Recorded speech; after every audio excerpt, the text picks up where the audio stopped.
Barbie cheat on Miss.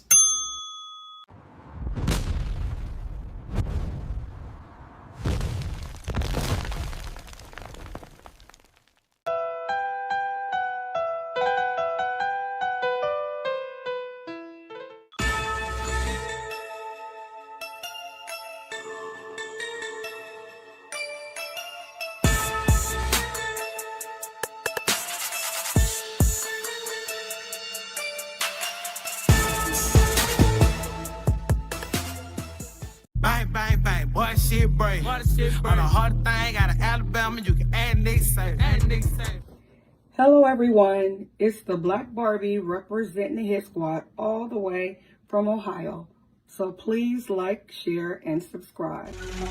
Yo. I done met a lot of niggas in my lifetime. You can't keep it real with everybody, my nigga. Everybody ain't solid, everybody ain't 100. For real. Stick to your motherfucking self. These niggas ain't what they say they is. Know that? Love. I do this shit for my brothers and everybody that done died for us. Niggas say they gon' ride, when the time came, they ain't ride for us. Hitting licks on some hot shit with the same click, you a 5 us.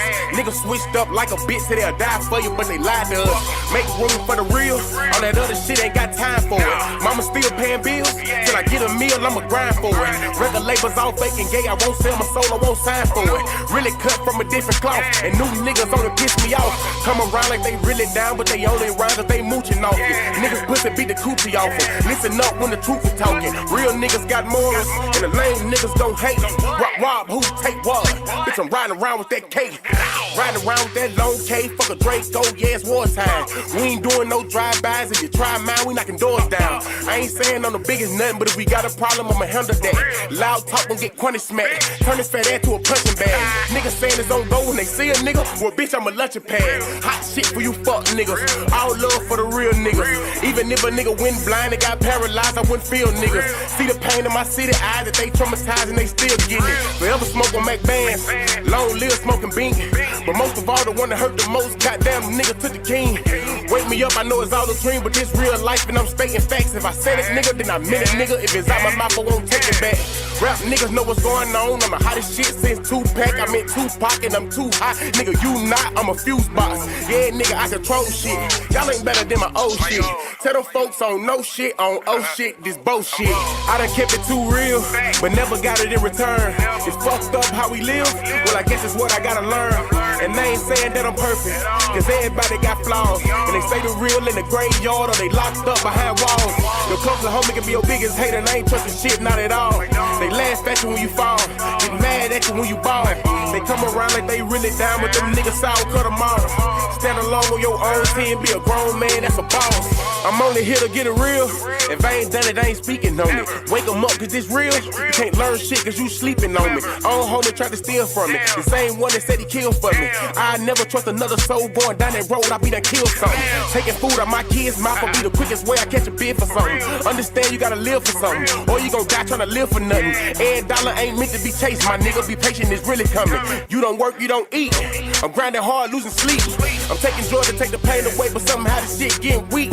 And the fact that niggas so quick to try you in these streets and thinking shit sweet. Niggas fags, they gon' fleet. In the meantime, I found my own grind, I got my own shine, and I spend my money on my own time. Bitch! I done kept it too real, but never got it in return. It's fucked up how we live, well I guess it's what I gotta learn. And they ain't saying that I'm perfect, cause everybody got flaws. And they say the real in the graveyard or they locked up behind walls. Your closest homie can be your biggest hater, they ain't trusting shit, not at all.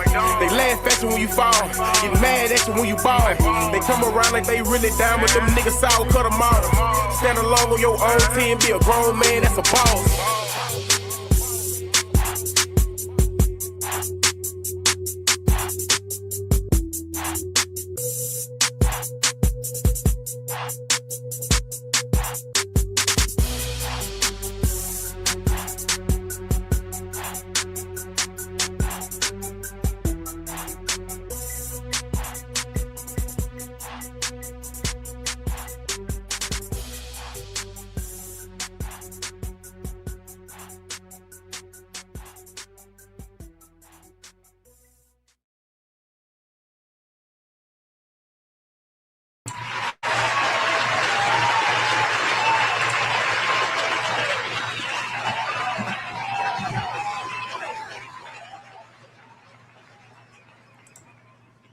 What's the word, man? This your boy the Alabama hitter, and you are now tuned in to Hit Squad TV. Hey, man, salute to everybody in the building early. Um, we got tequila in the building, actual treasure. What's going on? Salute to you. I hope everything going good this evening, man. We got my dog Divine Black Rose in the building. Salute to your loved one.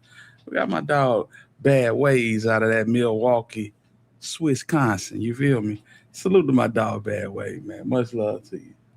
Much love to you, man. Um, let's see here.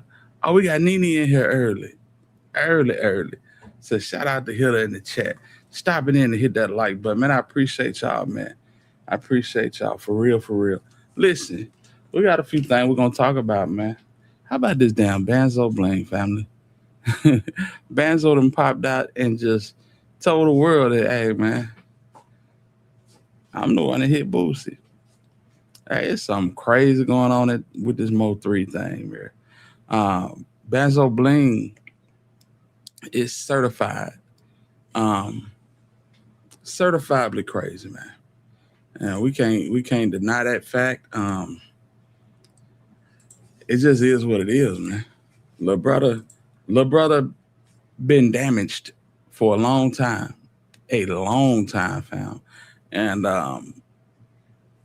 in this sector, which we like to call the South sector or the North sector, you pick and choose whatever you want to say.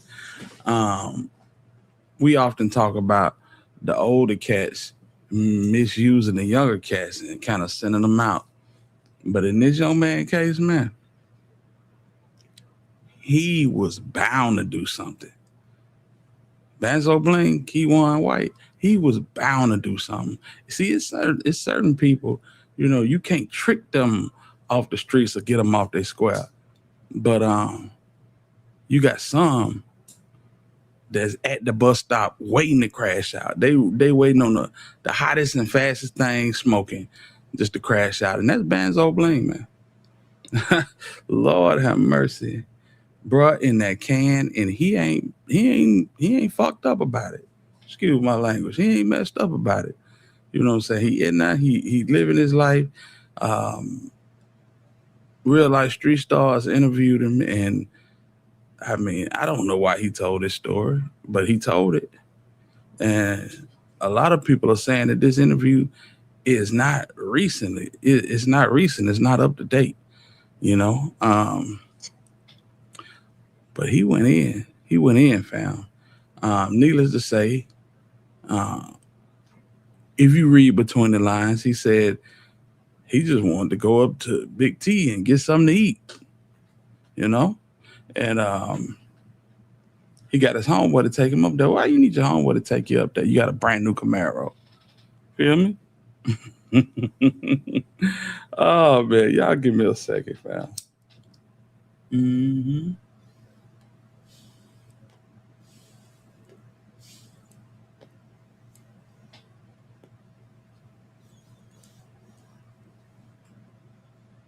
All right, y'all.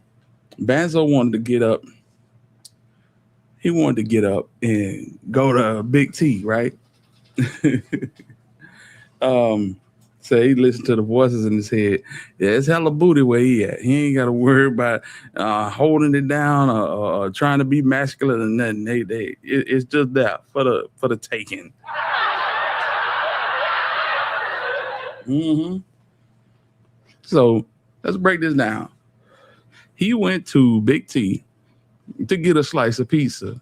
But he don't drive his car.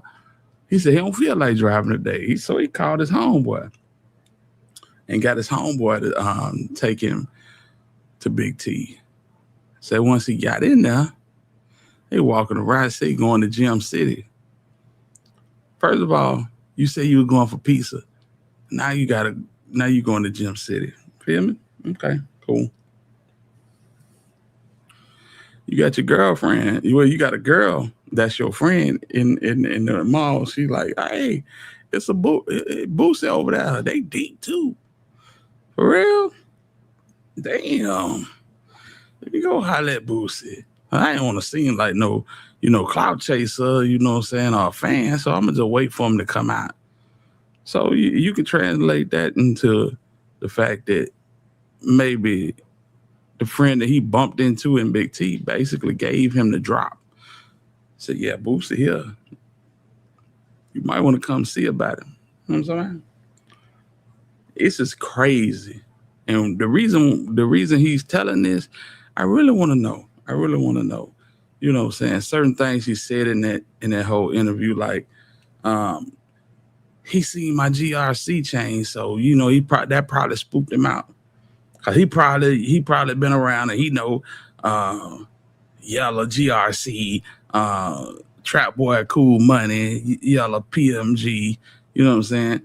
Why are you telling these niggas affiliations? Like, the laws already know this, but just in case they don't, and if y'all don't know, this young man do not like Freddie at all. You know what I'm saying?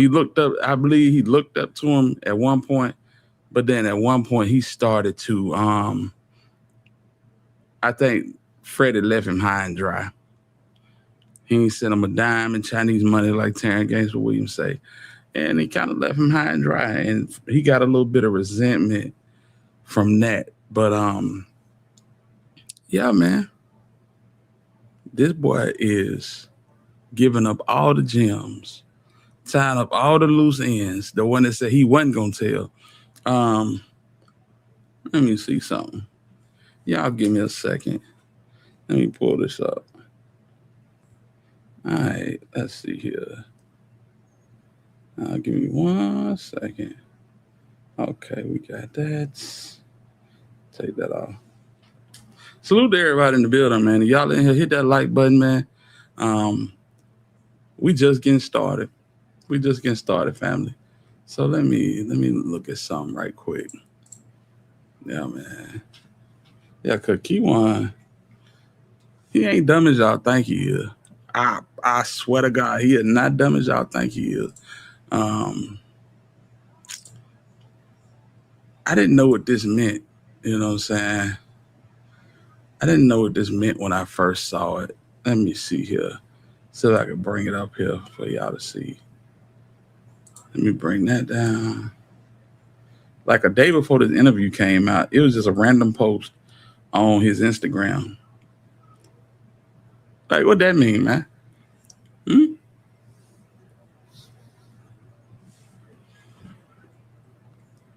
don't know. I'm trying to find out. What that mean? Just random post on, I want to say Thursday. So it's like, lil' bruh is playing chess. Or he think he playing chess. We know he crazy though, but he is actually calling himself playing chess. I was like, "What K Dizzle, what's going on with you, man?" Yeah, man. He says it's over with. And I'm looking at that and I'm just like, okay, maybe he talking about, all the stuff that's happened since Bodega done popped out and whatever, because it was rumors that Bodega done been rearrested by the feds. A whole bunch of stuff had came out, And all of a sudden, I'm on Cypress channel. And as soon as I hopped down, I went to go and do something. And lo and behold, I see on Instagram that bro finna have a whole interview at 2:00. I guess we'll pull it up and go through it. I'm going to go through my version because, man, there's so much clutter and distortion in the interview, fam.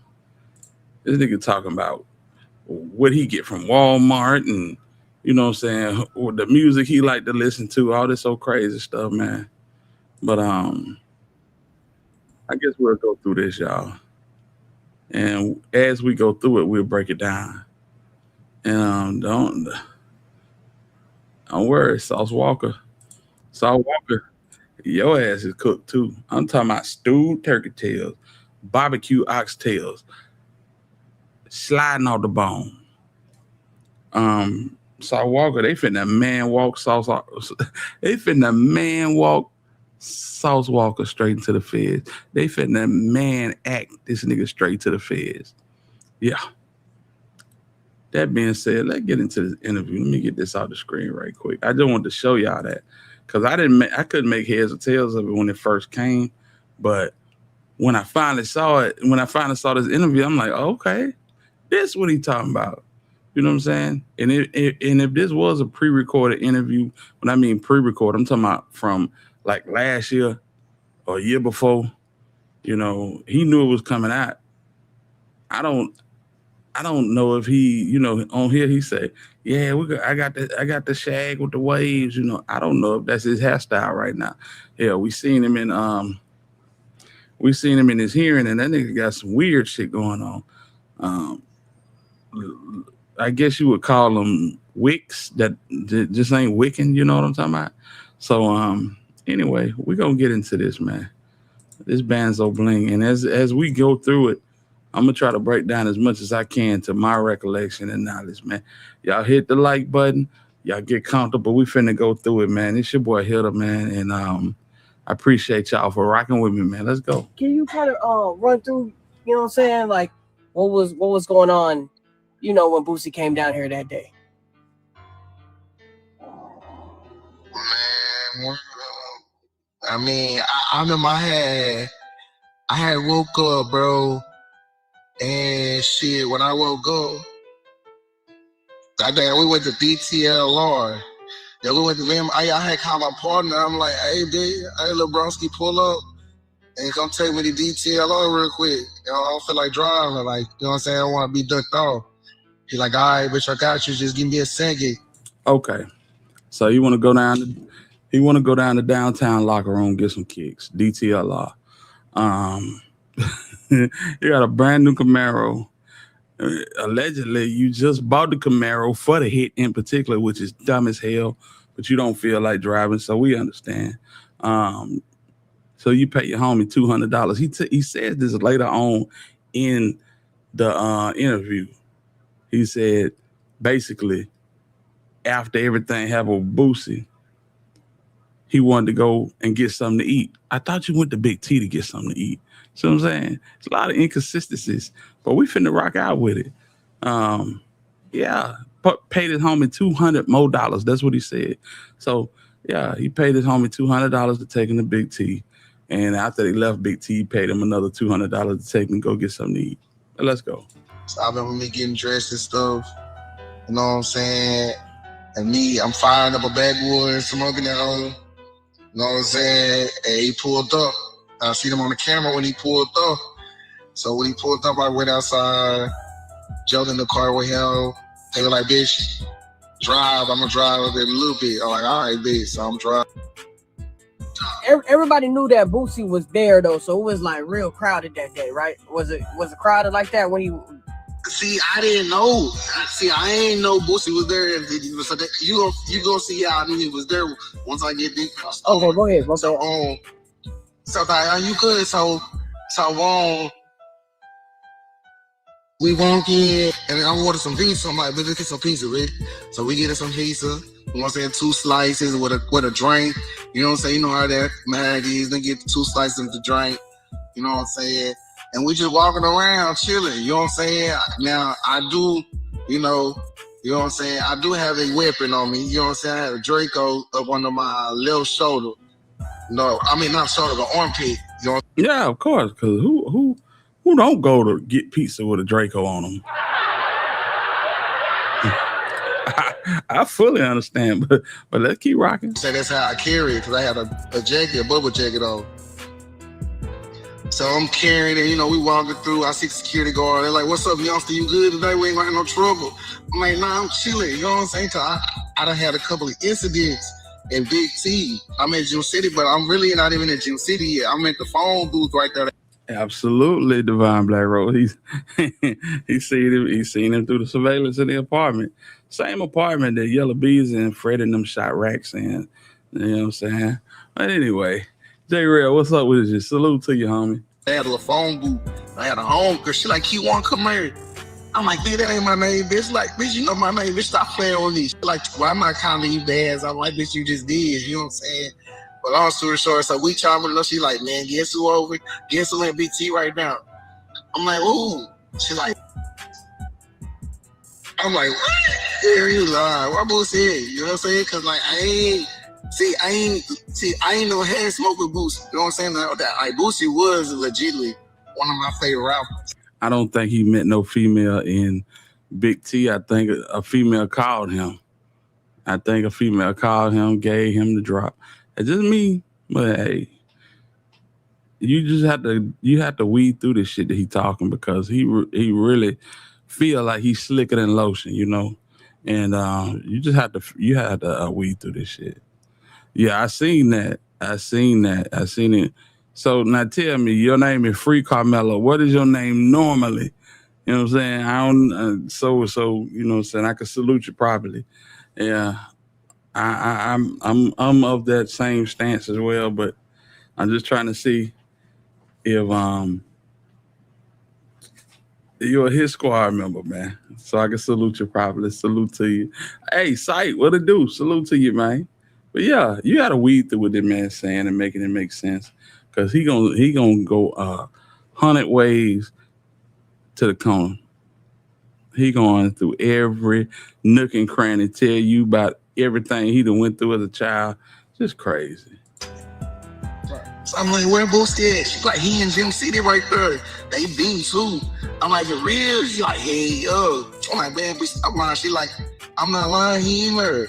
So we chilling, we chopping it up. You know, I ain't finna just go all the way to Gym City just to see him. So I'm just chilling. So we sitting there chopping it up and shit. Me and my partner, the female. HTX Gutter, what's up with it, man? Salute to you, bro. Yeah, man. That man said, I want to try to get signed, but I ain't going in there just to see him. You know what I'm saying? You see what I'm saying? So Boosie could end up coming out there, bitch. You know what I'm saying? This nigga. This nigga. Hey, man, this content weak as hell, man. You know what I'm saying? That's what we doing tonight. Nigga said the content weak, but this nigga tunneling underground, hopping fences. But anyway, let's go. He ended up coming out there, bitch. And when he came out, I'm like, damn, that is Boosie. All right, damn, okay, well, it's crazy. So me, myself, I'm not trying to get up and get no picture, no shit like that. I'm like, fuck it, nigga. This is a chance where I can show a nigga that I got some talent with this music. You know what I'm saying? So I'm like, Boosie, look out, Boosie. He's like, what's up? I'm like, hey, bro, I'm trying to show you some music and shit. But then the nigga like gave me a weird ass look. I'm like, what the fuck? Like, he looking at me weird. And I see him start whispering to this big ass black nigga. Man, this motherfucker black and ugly. This nigga look like Florida Airlines off Good Time. You know who that is? Yeah. And I'm talking about this nigga, the bitch. What I'm talking about. But he started whispering to him. And I'm like, nah, something weird, something going on. Like, hell no, like, I ain't really feeling this, you know what I'm saying? So they whispering, I'm telling bro, like,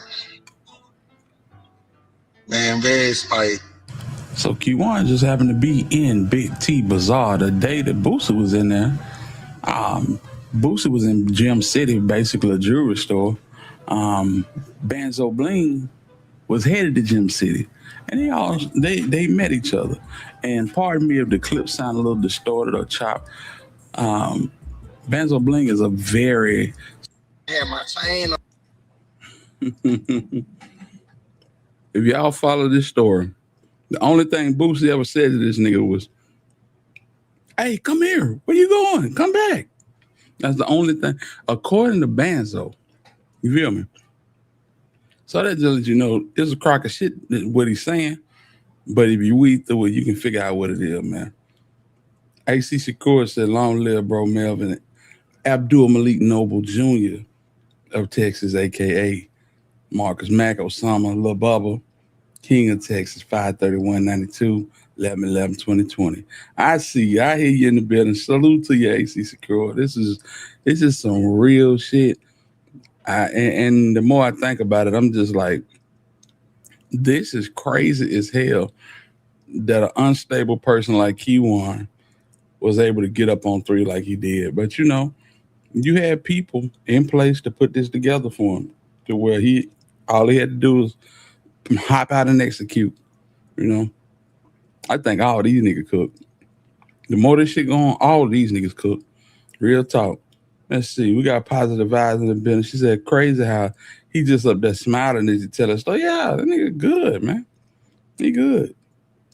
You gotta understand, this man come from adverse circumstances. You know, he crazy as hell. Um, his home structure ain't never been one of a mother and a father. It's always been like sometimes a mother, sometimes an auntie, godmother type situation. Yeah, man. I appreciate you, AC Secure, for real. DA, what it do? Salute to you. We in here. Gonna hit that like button for your boy, man. Let's keep going. Oh, I'm like, damn, my GRC chain, the little itty bitty chain that, you know, people be talking about these itty bitty little. I had that chain on. So when I looked, I'm like, damn, fuck, damn. So I'm sitting in front like this, come on, bitch, gotta move around. You know what I'm saying? What's wrong with you having a GRC chain on with Boosie? Man, me personally, I don't know. You know what I'm saying? I don't know if, you know, his artist was talking to him about what was going on. I remember Boosie did do an interview, and he said in the interview, like, you know, like my artist, he was talking about 3. You know what I'm saying? He was like, 3 really never talked about his problems with me, his beef in the city and the streets with me. You know what I'm saying? But I always advise him, like, you need to get out of Dallas. You know what I'm saying? So, bro, they say, bro, do be pillow talking. You know what I'm saying? We talking about 3. We gonna keep it real. Just keep it real. You know, I ain't talking bad about him. I'm just saying what's real. He's all people say. So he probably pillow talking, but like, yeah, man, them bitch ass niggas, they be with, you know, they be with yellow. The GRC niggas do yellow. The CME niggas Freddy, PMG yellow. You know what I'm saying? And like, you probably. So this weird ass shit right here. Yeah, yeah, the nigga be pillow talking. That was a segue for him to say what he just said. You know them bitch ass niggas PMG be with yellow and you GRC them yellow niggas and CME that's Freddy niggas straight hot railing, dry snitching. You know what I'm saying? This the nigga that say he wasn't. Oh hell no! Listen, anytime Keywan White say oh hell no, you might as well say oh hell yeah, because his talking is very repetitive. AC said he's trying to get a following. Yeah, I'm over there by law the other night, and motherfuckers is over there talking about some we love you, Keywan. What the hell? Like for real in the Mo 3 sector? In the Mo 3 sector, for real? That shit crazy. I mean, you know, people can be misled, led astray. You know what I'm saying? Salute to my dog J Boss in the building. AC says, appreciate you too. I'm going to join. Hey, salute to you. We love to have you. That's real talk. But he probably already know this because, you know, Boosie used to fuck with yo, and they did a little video shoot to That's On Me remix. You know, and Boosie used to be out here in the mix before it got separated the way it got separated. You feel what I'm saying? About him, like, getting his niggas on point. You know what I'm saying? I see them niggas whispering and shit. I'm like, nah, we ain't doing, man. Like I said, I got my stick going, bro. He had like a little 4.5 or something, 9 or something. Yeah, some kind of pistol. Oh, look, you talking about the dude that was with Boosie? Nah, I'm talking about. Oh, your partner. Okay, go ahead. My bad. Go ahead. I'm deep. Nah, you good. I'm too deep. You know what I'm saying? Like you very hardly see me by myself. You know what I'm saying? I try to at least keep one person with me because. Now, that's interesting what he said. He said you got a stick on him. Said a partner got a 4.5. Boosie did an interview. It wasn't with Vlad. It was with another content creator, and said his kneecap got blew off. He said he took a 4.5 to the kneecap. So if he took a 4.5 and he just told you that this dude had a 4.5 that was with him, it's a lot of cappery going on. You know, he talked about how his partner was doing all the driving and was scared and was trying to talk him out of the situation. Meanwhile, when you weed through that shit, I feel like both of them niggas was on bullshit. That's just me though. Like, me personally, I don't like to be alone. You feel what I'm saying? I don't like to be alone unless I'm, doing some business, get some money. But like when I'm out of traffic and shit, I like to be with like at least one of my partners that I know that's cool, you know what I'm saying? So we end up, walking around the corner. And when I'm walking up, I hear Boosie and I'm like, hey, bro, come back. Where you going? Come back. Come back. I'm like, shit, but they got me fucked up. I ain't go like that. What y'all want me to come back for? Like, what y'all trying to do?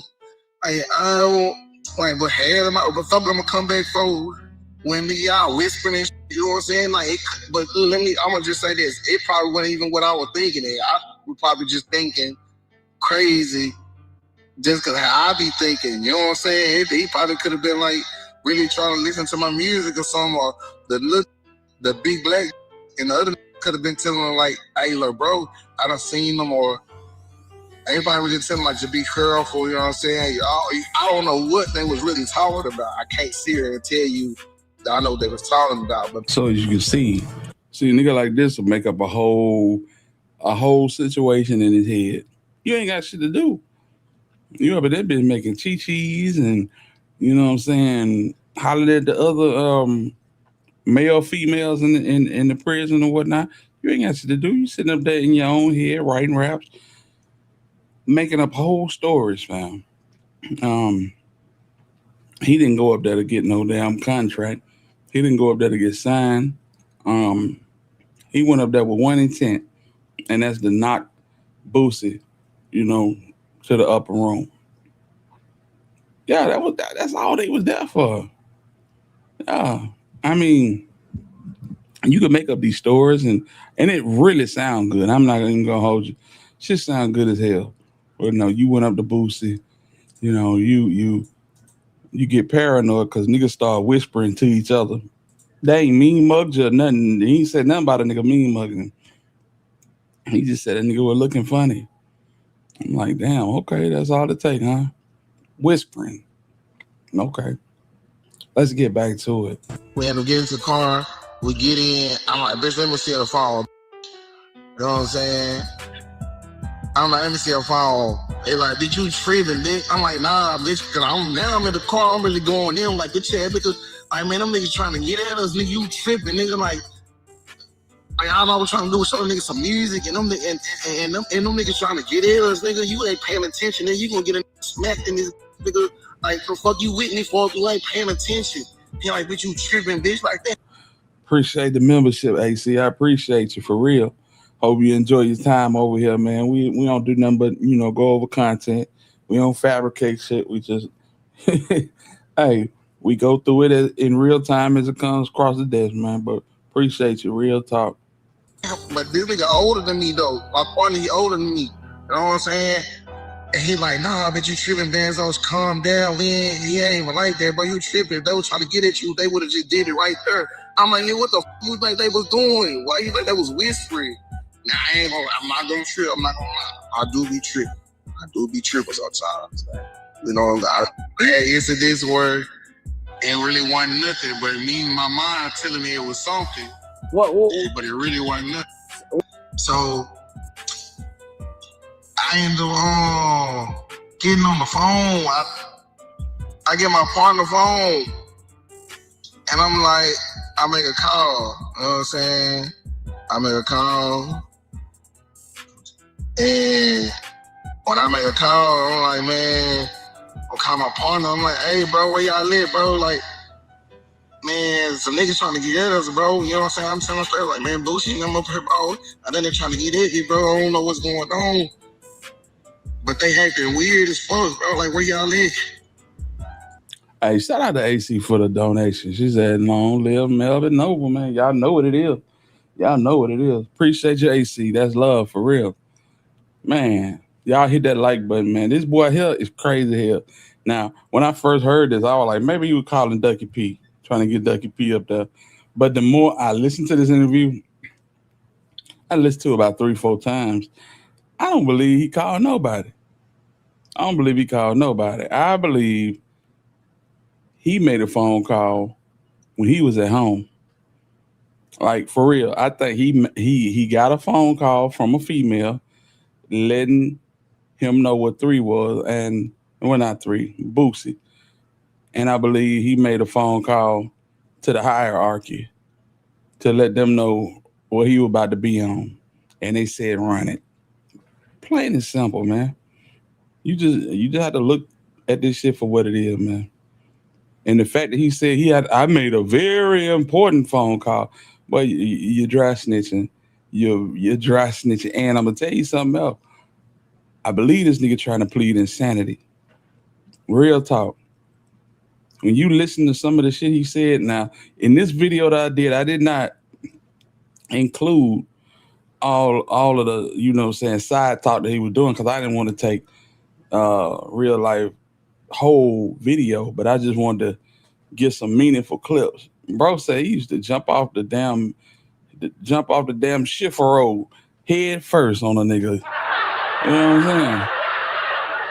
Like how you jumping head first off a damn dresser drawer just cause you mad? That's how you crash, bro. Yeah. And I'm gonna pull up some pictures as well. This nigga here is not rap type. And I think at the end of the day, that's what they going with. They may even say that some niggas knew he wasn't rap tight and manipulated him into doing this shit. Hey man, stay tuned. Angel the Real Boss, I see you. Salute to you for the super sticker, man. Much love to you. Thank you so much. And my partner like, hey, we're gonna pull up. I'm like, man, we all lit, bro. Fuck all this shit, bro. These niggas. Man, we didn't know talking about Boosie here, bro. These niggas. They pop like. They're probably like 6'12" deep. You know what I'm saying? So, Big Bro from Louisiana, bro, a legend. Like, he a real gangster, you know what I'm saying? Well, in my eyes, before this day, bro was a real gangster. That's what I'm gonna say. I thought bro was really like that, you know what I'm saying? But so, I made another call. Yeah.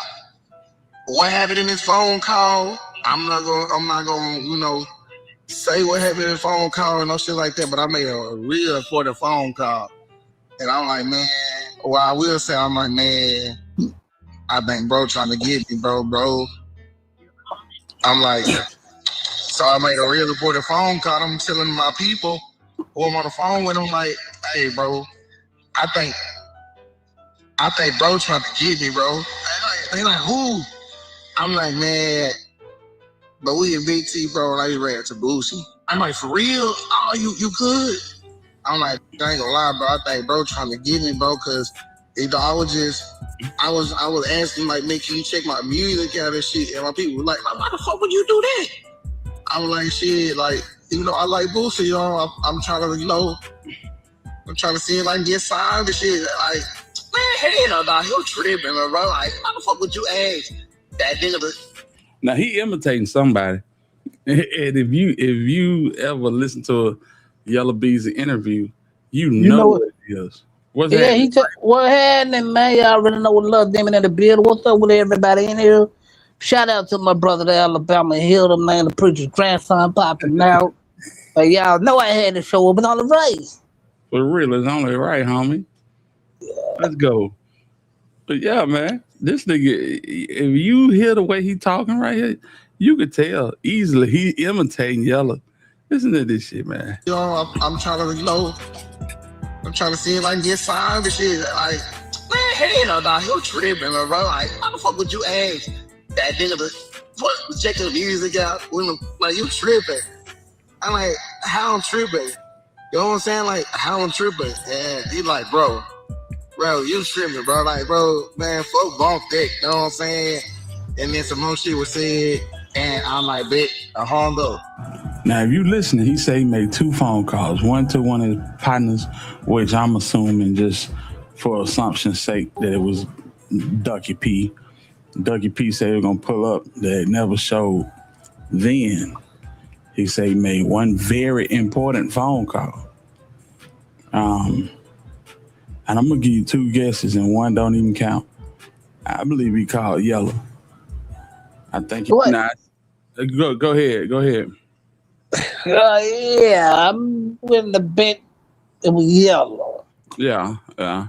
So, I said in this video, just for conversation's sake, if it wasn't yellow, it was trap. Trap ain't nowhere in this equation.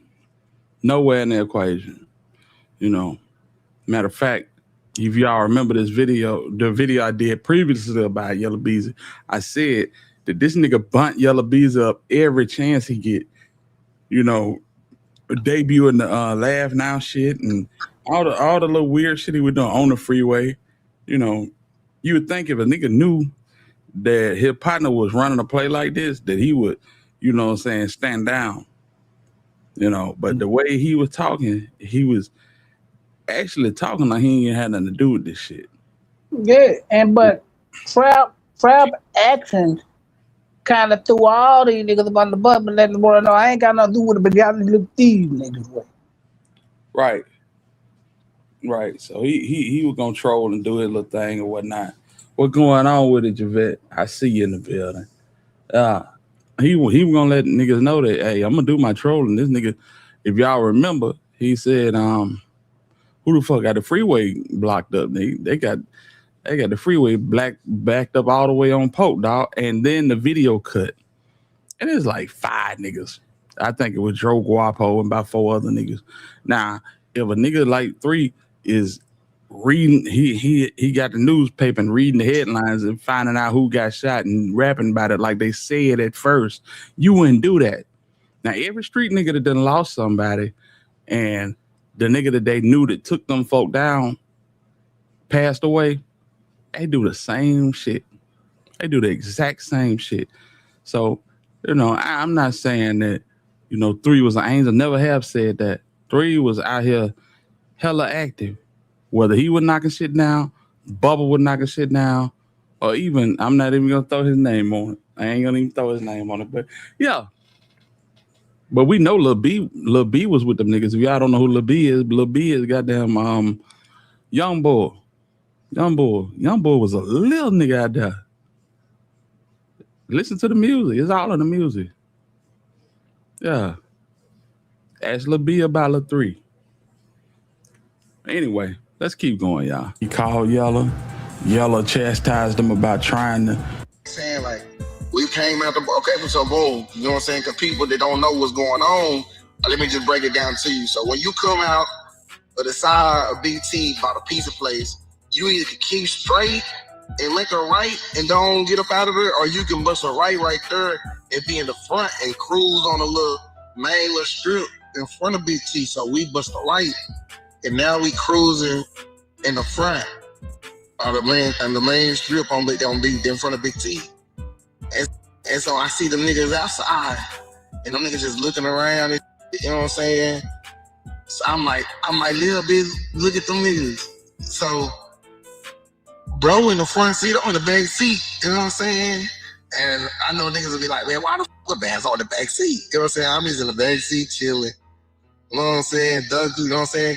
I'm just in the back seat chilling, thugging, laying down with a Draco. Like, you know what I'm saying? This nigga he is unhinged. That's all I can say. I think he gonna have some consequences when the trial over with. Well, he ain't going nowhere. He definitely ain't going nowhere. We know that much. I think he know that much too. I think he done made his bed, and he done took the sheets and everything, and he ready to lay in it. You know what I'm saying? They said they want the out-of-state fans to stay out of Dallas business. Mo 3 is deep and universal. Mama 3, his mother started a YouTube page today. Yeah, I'm subscribed definitely. Yeah, all of that Dallas business. Hey man, salute to y'all. Salute to y'all. And I really mean that. I really mean that. We finally seen Sko and Ratchet together in one frame for the first time in probably about 5 or 6 years. So that was good. You had 88 out there. You know what I'm saying? If somebody was mad about that. Who that? A certain Memphian. Man, Yeah, she was. yeah, They were listen. mad about. They were mad about that. I think that interview gonna drop tomorrow, but that nigga can be alright. That nigga be alright. You know what I'm saying? Talking about Go Van. No, I wasn't talking about Go Van. I was talking about Raven. Oh, Raven. Oh shit. For Yeah, real? she was pretty hot about that, man. They came over there with the rumor the other day. She was lying. I went over there and popped the water for a minute. God damn, I hear you. Damn, shout out to Raven, man.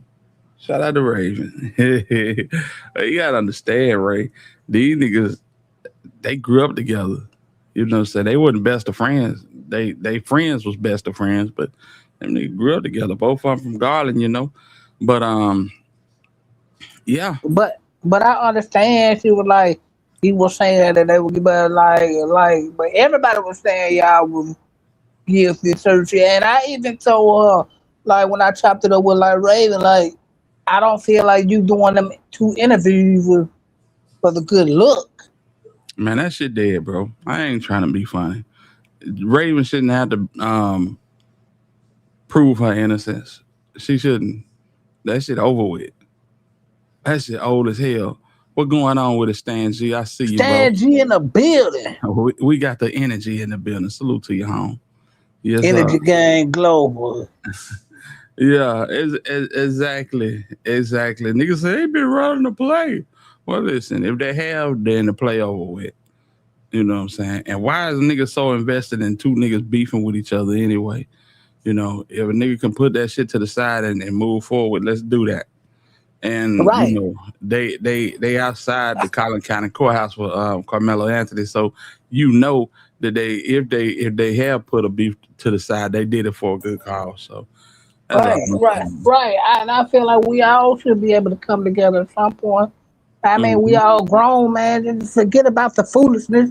We need to try to set us up for the younger than coming behind instead of being on all the BS. Even though I know the BS gets you good views and shit, but come on, man. We gotta move past it at some point. Right. Let's circle back around to this dude. Of course, if you see 2 in the front, you know you're gonna be looking like, okay, you know what I'm saying? So I'm in the back seat just chilling, laid, you know, stretched out.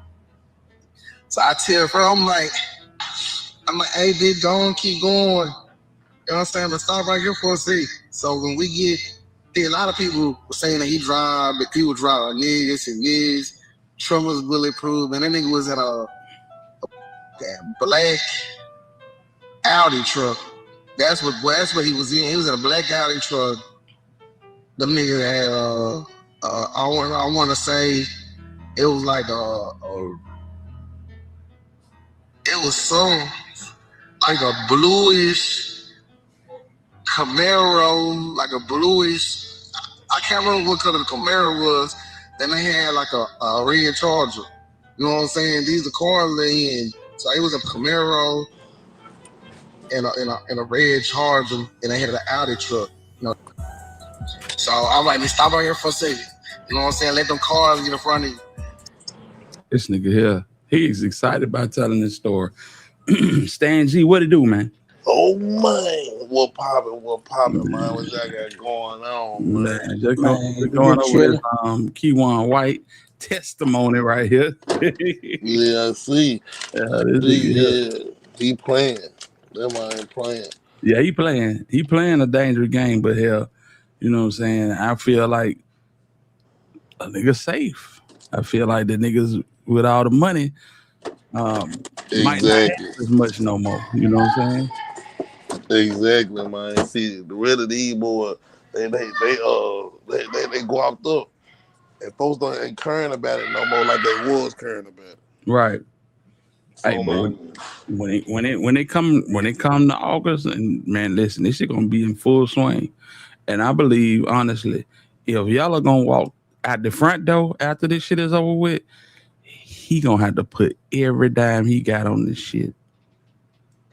He already did that already. Yeah, he walking. Exactly. He walking. You think he walking? Oh yeah, he walking, man. You know what I'm saying? I don't know. I say this. with nigga like this nigga here, Key1 and Bodega and Maserati. It's a thin line, fam. Yeah. Yeah, nigga like Jay We gonna have to Maserati. really, we gonna have to key in on this. 'Cause I believe that might be the walk, bro. It's too many niggas that don't like him. You got Bodega, they got a bone to pick with him. I feel like Jerry Maserati got a bone to pick with him, and this nigga for sure got a bone to pick with him. So it's gonna be very interesting to see how this shit turn out, man. Y'all hit that like button for your boy, man, and if you can It's donate to the channel, man, for real. it's like they staying quiet, but this nigga trying not to acting like he trying not to throw him up under the bus, but every word come out of his mouth, he's throwing him further up under the bus. Right. So Well, basically, he's saying Yella gave him the money.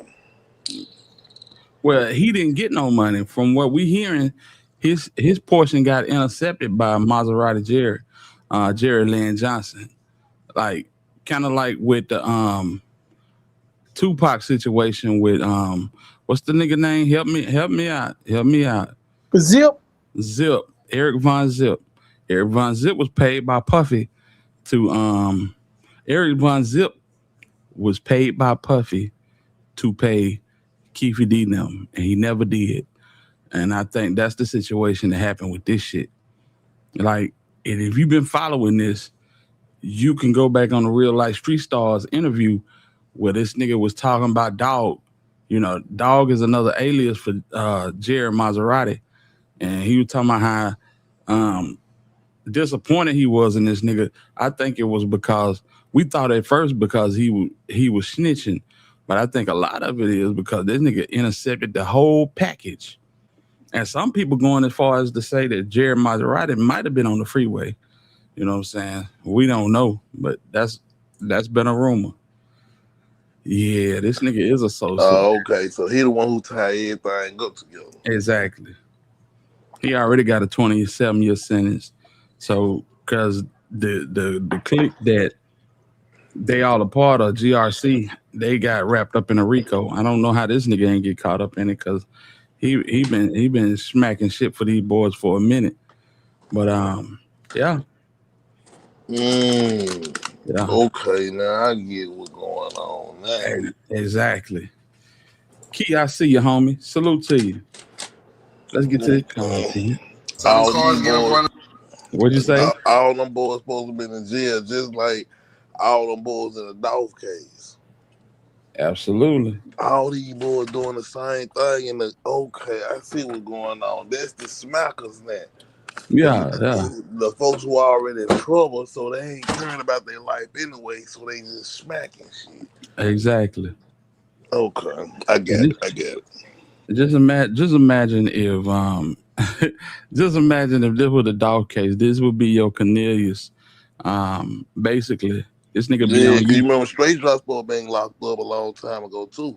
Right. All them boys had cases, so they end up like, okay, they sacrificed their life and laid it down on something major, this something petty. So they okay, I understand what they trying to do. Exactly. Is it Tupac and the Outlaws, another conspiracy? Yeah, I agree. So ain't no bodies on the GRC RICO, just drugs. That's a fact. That's a fact. I think, like I said, Jerry Maserati got 27. I don't know what the hell going on with Bodega, but yeah, it's too many fingers gonna be pointed at Yellow. And if I had my way with it and my thinking, I would feel like the name that we don't really speak about is Devin Brown, and I think he gonna be pointing at Yellow too. This the same nigga that said everybody gonna have to stand on the role that they played and the choices they made. He said that shit back in 2021. Yeah, and Yellow made some enemies at the wrong time, fam. Yep. Well, I don't know if they enemies. I believe they more haters than anything. I feel like niggas get tired of being bird fed, and then when the opportunity come around to stick it to a nigga, then that's just what they do. But that shit is wild, man. Exactly, bro. That was exactly what happened, bro. Yep. Everybody wait on their chance to go ahead and do their dance. Exactly, and that's what that's what we're gonna be talking about a little bit later with this Durk situation. You know what I'm saying? Niggas be scared when a nigga is 10 toes on the ground, but shit, they get in confinement and niggas start getting a little liquid courage. You know what I'm saying? They get brave. Yeah, they get brave. They ain't worried about the crew. They ain't worried about the choppers. No. Like, all them boys gone. Absolutely. They ain't got to worry about that no more. They say what they want to say. Right. I'm gonna tell y'all something before we go back to this. Boosie online all day talking about some. He checking Adam's apples and hands and feet and shit for this pool party. You need talking about this shit right here. This man said he just amped y'all out and y'all niggas ain't do nothing. And Boosie said this nigga Key One said he looked you right in the face before he dumped y'all out. And you talking about, man, that shit is wild to me. Who, Boosie them? Yeah. You know, only thing Key One said he did that? He said he the one that shot Boosie. Yeah. So this nigga done, he was a wild boy. He's wild. Come on, man. My words exactly. He was talking to trannies. He was doing a little bit of everything. Yeah, he was doing it all, you know, to his heart's content. That god damn. So that was a wild boy right there. He was wild as hell. He was wild as hell. Let's go, man. You know, the cars, man, now, and we in the sky on a drone, man, you look down at DT. The drive-through, you know, you come first, when you first come in, you got that run drive-through, and then when you get at the very tip of Big T in front, you go right or left. It's basically a big-ass T. You know what I'm saying? We had to stop. We let the people come through. They either turn to right or left. I'm looking at them niggas, like, and I see them niggas looking around. Are they looking for something or looking for somebody? So I'm like, man, you're gone park in the parking lot. I'm telling bro, like, man, get in the parking lot, bro. So we park in the parking lot. Now we on the side by the beauty salon and all that type of shit, bro. So I'm listening to 762 God. You know what I'm saying? I'm getting mad. I'm getting mad. You know what I'm saying? I'm like, man, bitch, they try to play me. Like, I don't know what the fuck these niggas ain't going on. So I'm jamming straight, you know. So then my favorite part come around. 762 God. You know what I'm saying? Yes, sir. Here you go. As the gangster, I ain't buying it. He tried to run off on the Draco where his spine is. 762 God, I got the name because I'm firing it. So I'm turning. My partner looking at me like, tripping. You all on. I'm like, nah, nigga, I ain't tripping. Nigga. You didn't hear with the program. You tripping, nigga. Like, then you get the angry weirdness. You know, I don't know. You know what I'm saying? I don't know. You know what I'm saying? Yeah, the phone about to expire. Who's like got these boys gone? Exactly. The nigga say he used to listen to Young Boy. Young Boy used to get him turned. Nah, he listening to this shit to get into another level. See, I'm a little bit older than most of these niggas, so I remember being in them cars listening to Brother Lynch home. Yeah. It's the same shit, bro. Mm-hmm. The guys for real. It's real talk. Right, so you know, you said you turn up to Pooh Shiesty, right? When you turn up, bro. Do you think, like, when this is happening, bro, that you feel like now that you tripping, or do you really believe that this was really talking about you? Nigga, I'm thinking that ain't what it is. I'm thinking nigga trying to get me, bro. Like, nigga, you nigga, see, this is what I got to thinking. Nigga, like, I'm doing that Shiesty. See, that will really piss me the fuck off. You know what I'm saying? To be honest with you, when I started jamming Shiesty, I started getting madder and madder. Like, I'm like, Petty Chat nigga was looking at me. He looked at me with a chain, and they started whispering. I know me in front of me. I'm like, man, hell no. I'm like, nigga, this kind of my city. Goddamn, from the dally on the board.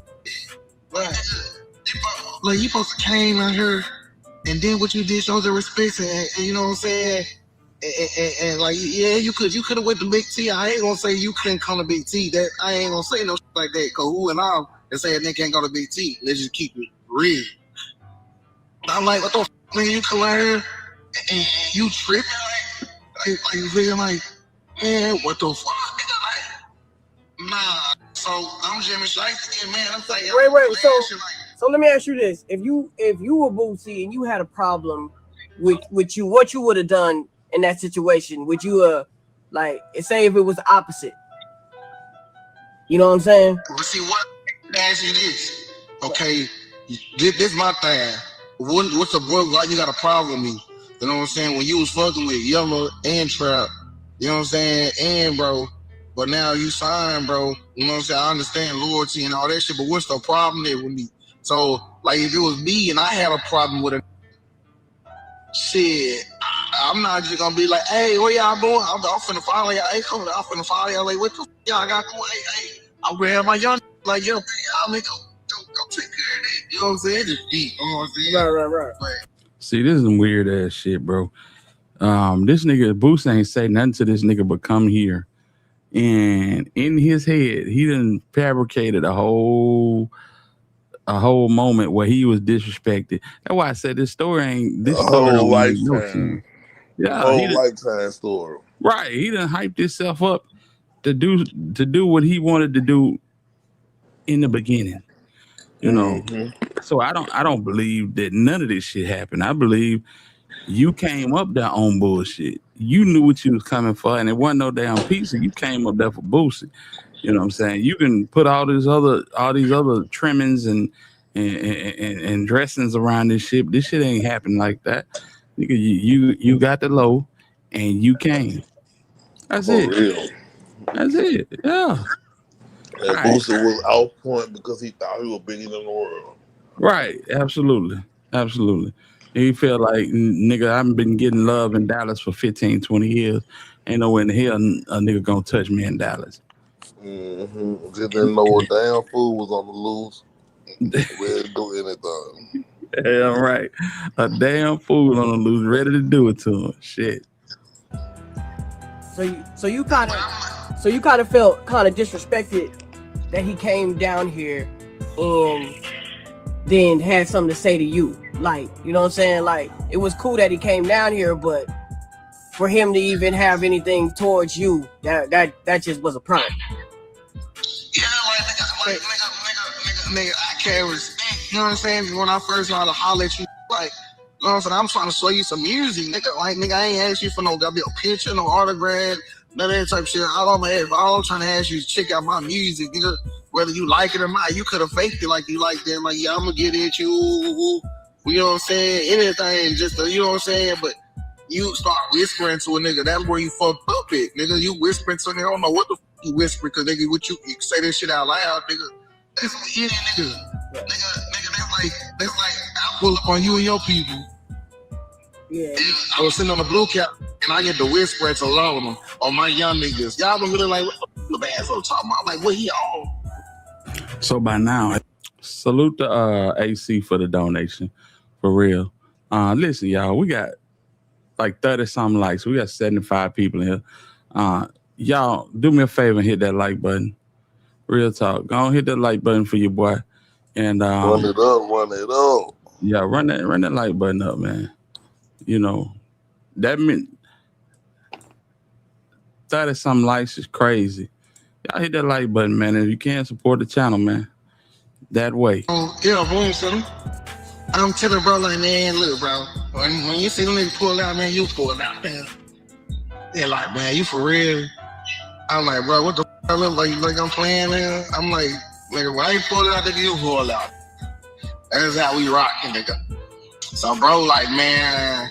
So, bro, see, a lot of people don't know, you know what I'm saying? Well, of course, a lot of people don't know, but bro ended up calling one of my peoples. He's like, man, Banzzo tripping, bro. You know what I'm saying? He got it on speaker now. You know what I'm saying? He like, man, bro, can you talk to Banzzo? No, this nigga trick. I'm like, what the f*** you call him for? Like, he don't stop what the fuck I'm trying to do.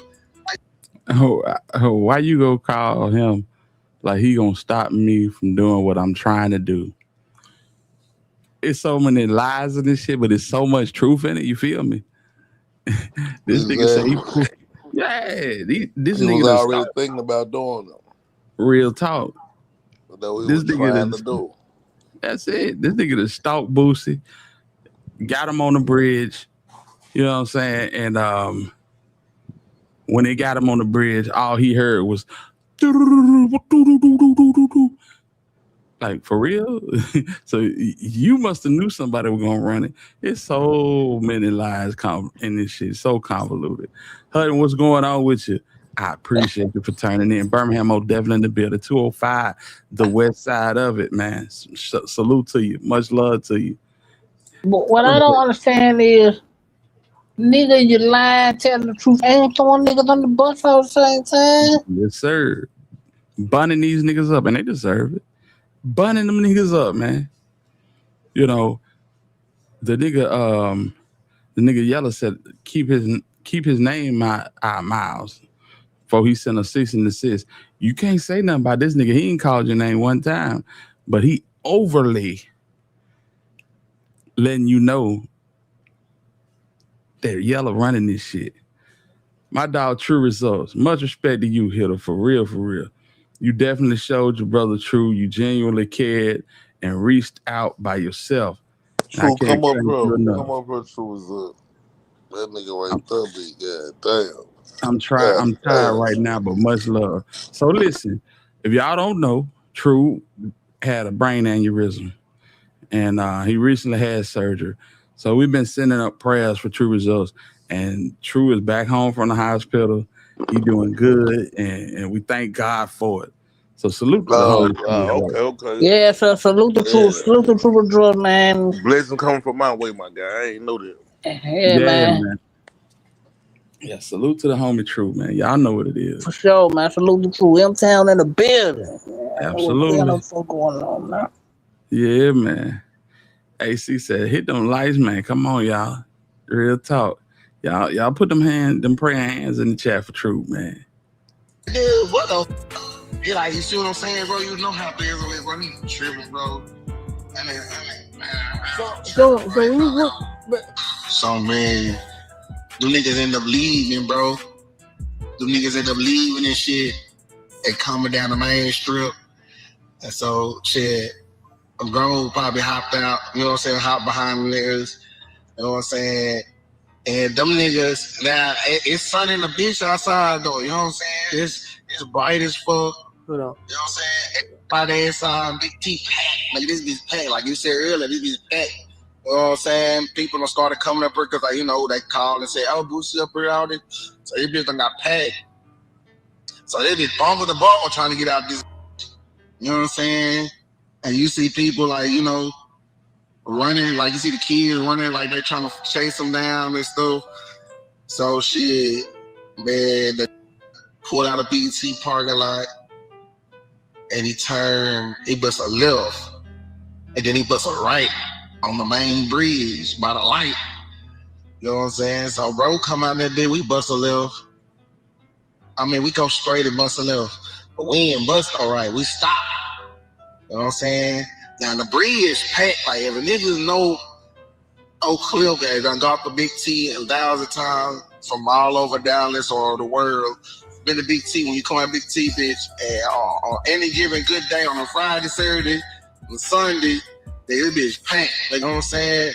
And bro was, you know, you got the inside lane, you got the outside lane close to the bridge. You know what I'm saying? The wall. You know how the bridge, the soccer wall is on the bridge. They on the side. You know what I'm saying? So, bro, stop. You know what I'm saying? I see him look at me, he look at me, and they look like, they just do like this. At this point, he face to face with Boosie now. They on the bridge in traffic. He on the service road right off of the bridge to where they can see each other very good. And said a nigga just looked at him and shook his head. And then it went down. You know what I'm saying? And then, shit, man. Next thing you know, I'm looking. And we just, nigga, all you hear is, I'm like, damn. I'm like, oh, wait.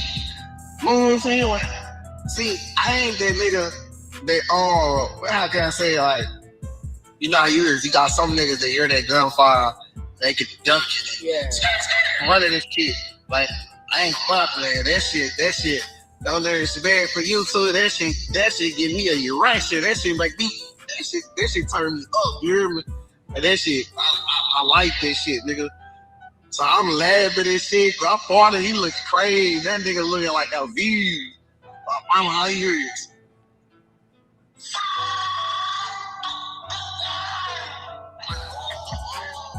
So, doop, doop, doop, doop.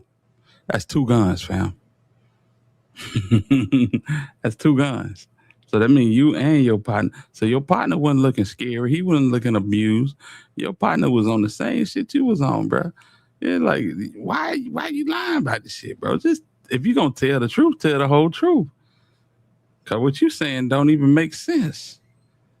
Hey, shout out to Black Barbie. I be thinking sometimes these boys that be making stuff up, he got so bored. He done said so many lies. I think he just in the cell making stuff up right now. Right. When this come out? This came out yesterday. Yeah, this came out yesterday. And I said the same thing. The nigga is the story is real, but I really believe that this nigga done built a whole bunch of shit around the story. You know what I'm saying? This nigga said he looked Boosie dead in his eyes, and next thing you know, all he heard was doo, doo, doo, doo, doo. Yeah. I don't get the mental retardation. What's up, sis? What's up, Black Barbie? What's the nigga name again? Key1 or something like that? Key1 White. No, okay. I got What's up, Black Barbie? Banzzo Bling. What's up, Robert? Salute to y'all, man. Hey, man. I don't understand how a nigga can tell a story, try to cut himself out of it as much as possible, implicate himself as much as possible, throw everybody around him up under the bus 2 or 3 times. Man, I don't get this dude. It's the simple fact that, yeah, you know he has something to do with it. He know he has something to do with it. But it ain't even about him, because he could do 100 years standing on his head. This story is all about implicating other people. That's the way I look at it. That's the way I see it from the very beginning. You know what I'm saying? Whether he got sent out or... That's it. He got sent out, and he telling you that he got sent out. You can read through this and see the bullshit for what it is. But the common denominator is that this nigga did fire Boosie them up and put one in Boosie's leg. Yeah. How long? And then, so you know, when something like that happens, bro, does the other side get to shoot back, or is it just like how does that go? Like, you know what I'm saying? Because you know, you with your partners or something, and everybody, you know, we in Dallas, Texas, so everybody down the pistol. You know what I'm saying? Something. Y'all give a damn. It's a 14. Yeah. Somebody got something. Right. So is that the only shots fired, or? That's the only shots fired, bro. I ain't gonna lie to you, bro. You know what I'm saying? Like, a normal would have tried to peel off, but I ain't normal. I'm like, come on, bro. I'm looking. I'm like this. Look. Oh, I'm looking at shit like, and you see them light turn red. They should let us pull off. So first thing I come I'm like, man, nigga, pussy, man. I'm like, oh man, ain't no. See me, I'm like, if I'm the rapper, bro, and I got these with me trying to protect me, bro, and it's a shit happen like that to me, and ain't nobody buzzing back, nigga. Oh, y'all fire, nigga. Matter of fact, you ain't. I'm not even catching y'all. Y'all not even riding. When I get out the hospital, ain't nobody riding back to Atlanta with me. You hear me? He ain't do nothing. Yeah. I ain't do shit. So yeah, man. That's the story. He's sticking to it. He don't give a damn if he get indicted for that shit. no, he don't care. But if he do, he taking somebody with him. That's the whole theory. My whole theory behind this. Nigga, Yelling, you better buckle up. they done pissed this nigga off. They done pissed him off. So, he was trying to stay solid, and for the most part, you know, to his ability, he did. You know what I'm saying? But yeah, he finna roll on everybody. What's going on, Unique? The song in the beginning is my partner Bo the Kid. It's called Too Real. But yeah, this nigga here is he tried to hold it in the road. But if y'all done seen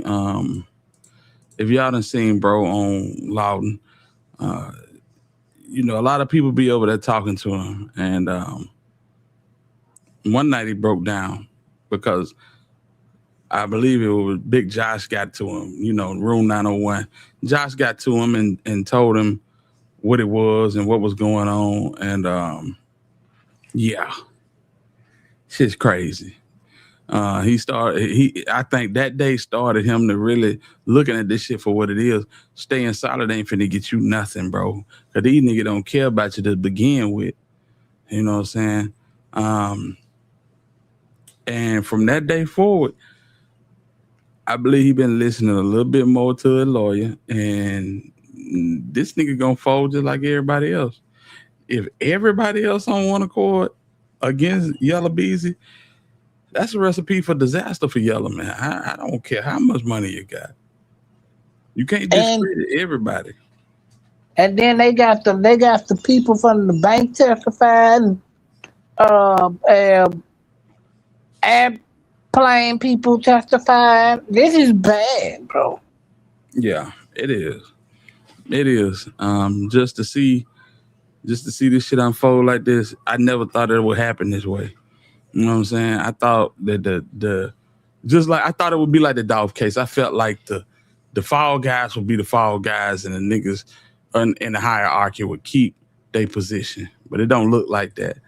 Easy Money, what going on with it? Salute to you, homie. I see you. Yeah, it don't look like these niggas is, ain't no Yo Gotti in this story. Nah, ain't no Yo Gotti in this story.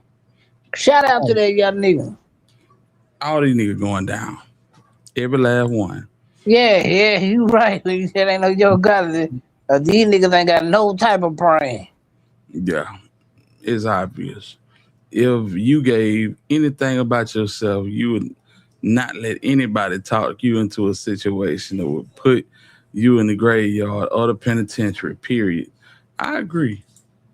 But the good thing for Key1, it was kind of hard to help Key1. Key1 was already doing stuff. Yeah, that's what I'm saying. Key1 was troubled as hell. Key1 was troubled as hell. It was no way that Key1 was going to grow up, be a full-fledged adult, and get through this life unscathed. It just wasn't. Nah, he was going to go to penitentiary for life, or he was going to cemetery. One or two. Yeah, that young nigga, he really was dealt a bad dick. If we really want to be real about it, this nigga was dealt a bad dick. You know what I'm saying? Let me see here. All right, this that young nigga, he probably, what you say, about 10, 11 years old. You can look in Lil Bro eyes and tell Lil Bro ain't got it. Lil Bro, it ain't there for Lil Bro. Not at all. This probably one of them good old Easter Sundays.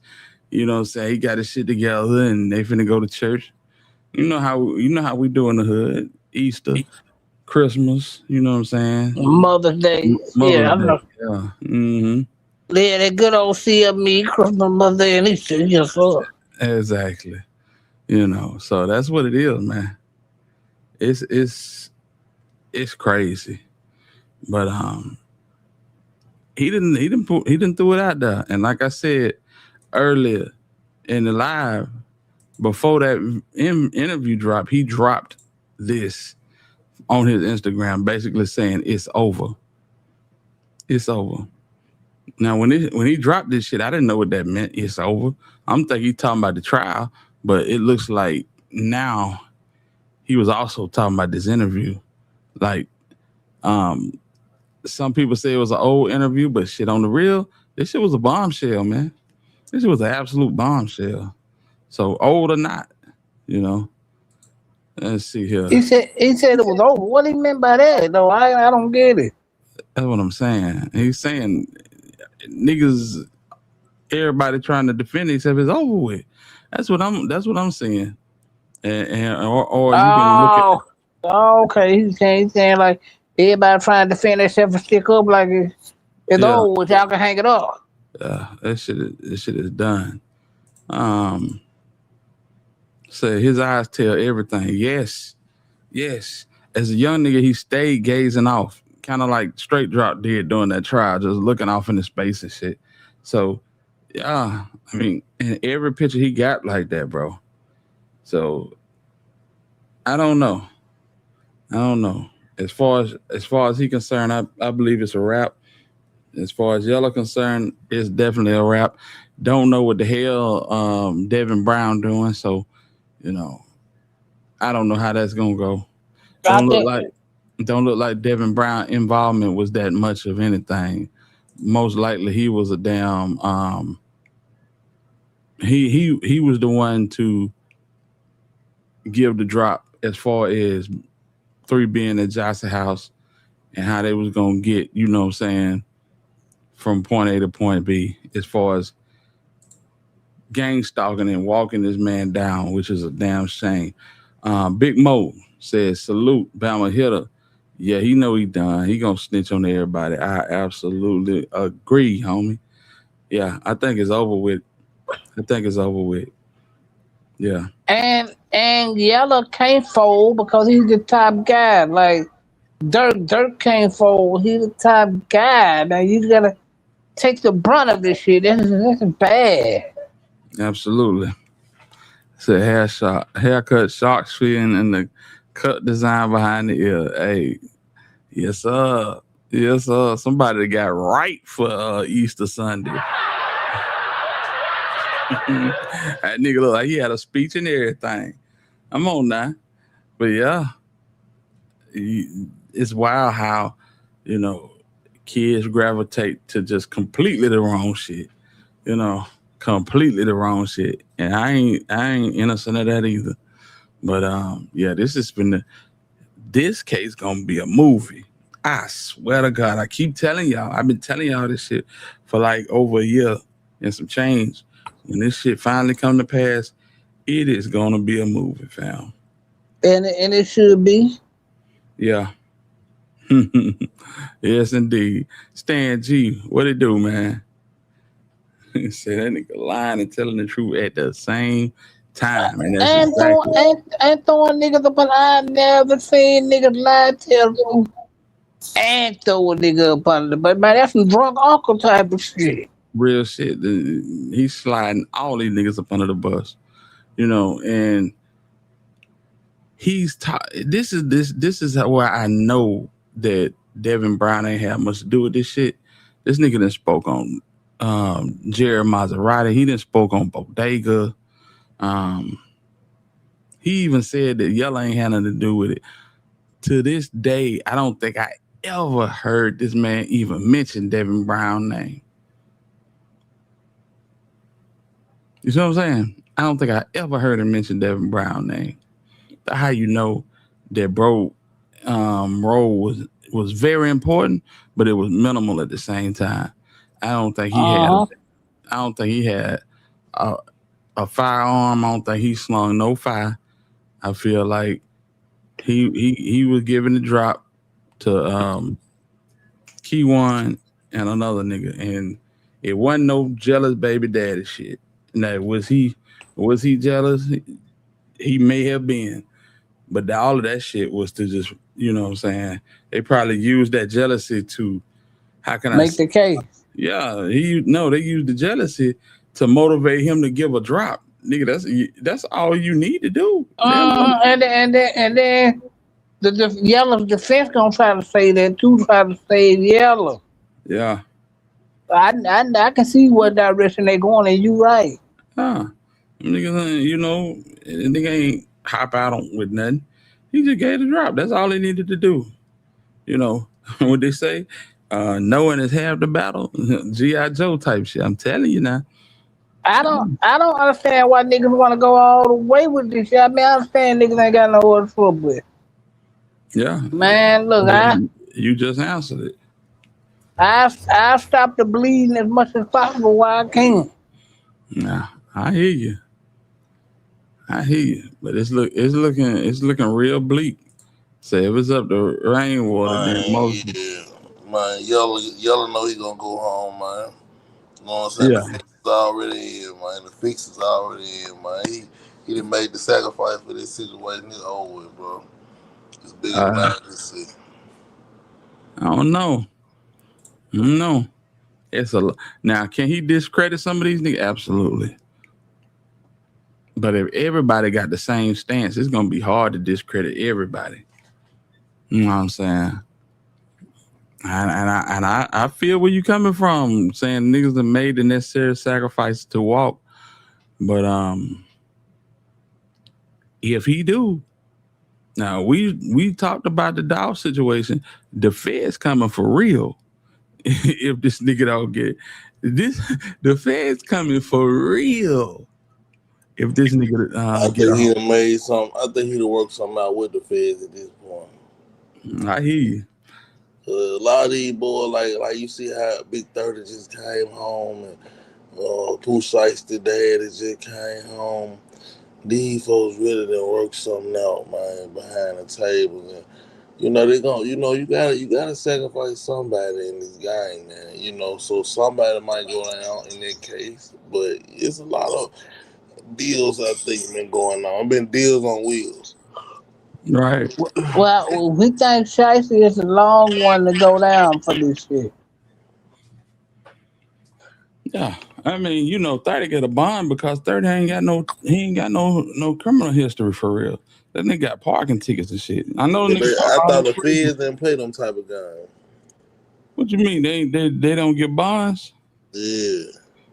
Shit, they give bonds, they just don't give them Like the state, like you got yeah. you can get one, but it gonna take some. You gotta Right. talk, and you gotta say something. So Big 30 talking. No, I don't think 30 talking. His records speak for it. It is not a reason to keep him in there. He's not a flight risk. He don't have a criminal record. The nigga ain't got nothing but parking tickets and a charge for busting a stick on New Year's Eve. They said that's all he got. Yeah. So Late that'll bloomer. warrant one. He really needs to stay out of the street because he ain't just that kind of person to even rep the streets because he ain't even got caught doing that. He just out the way. The Big 30 should have been like Moneybag Yo, just out the way and making great moves. But when you got money, you let your money work for you, and you got crash dummies willing to die for you, and most of them gonna die instead of going to jail because they feel like they gotta be on the front line. You get to walk free and have parking tickets and shit. But that's the type of shit that shit more addicted than powder. Like for real, when you got niggas that run down through there for you, that shit addictive. You see what Durk dealing with right now. Durk is he finna be the new age Larry Hoover because of the simple fact he let the power go to his head. Oh, so you think he ain't never getting out either? Hell no. What's say the new A Larry Hoover? He gonna Nah, his days in jail. man, you can't. He got too many murder for hires, and you got one in California which don't play. You got a couple in Illinois, then they calling superseding your shit, dropping shit. Man, I don't give a fuck how much money you got. That shit hard to beat. Man, Lil Durk know he was going to jail, but his ass started get popping outside his head, fool. He knew he was coming. He was scared as a fool, man. I ain't never seen nobody look like that, bro. Lil Durk was so rich and scared, bro. It was ridiculous. That's crazy. Well, he said the feds were gonna come get him within 10 years. Feds were coming. Yeah, that's real. Divine Black Rose says Shiesty got to worry about his daddy and them bus riders. 30 solid. Yeah, 30 solid. I think Yeah. KD solid too. Yeah, the rest of them bus riding ass nigga, they rolling over. Yeah. Yeah, he's solid man. Everybody snitch at the beginning of that shit. It's about the end. I ain't even sure. I thought he'll get 5. Thought he'll get 5 years if he get anything. For sure. Though he get 5 years. Who Shiesty? Y'all think he gonna get another 5 years? Man, Pooh Shiesty. He gonna get 5 years with a 20 added to it. Yeah, this nigga he ain't never come put himself in a position to get. He didn't put himself in a position to get at least 20 years. You know. Because he violated and was on an anchor monster. People gotta understand, Tennessee and Texas, 2 different places. Man, I'm aiming for at least 25 or 30 easy. Yeah.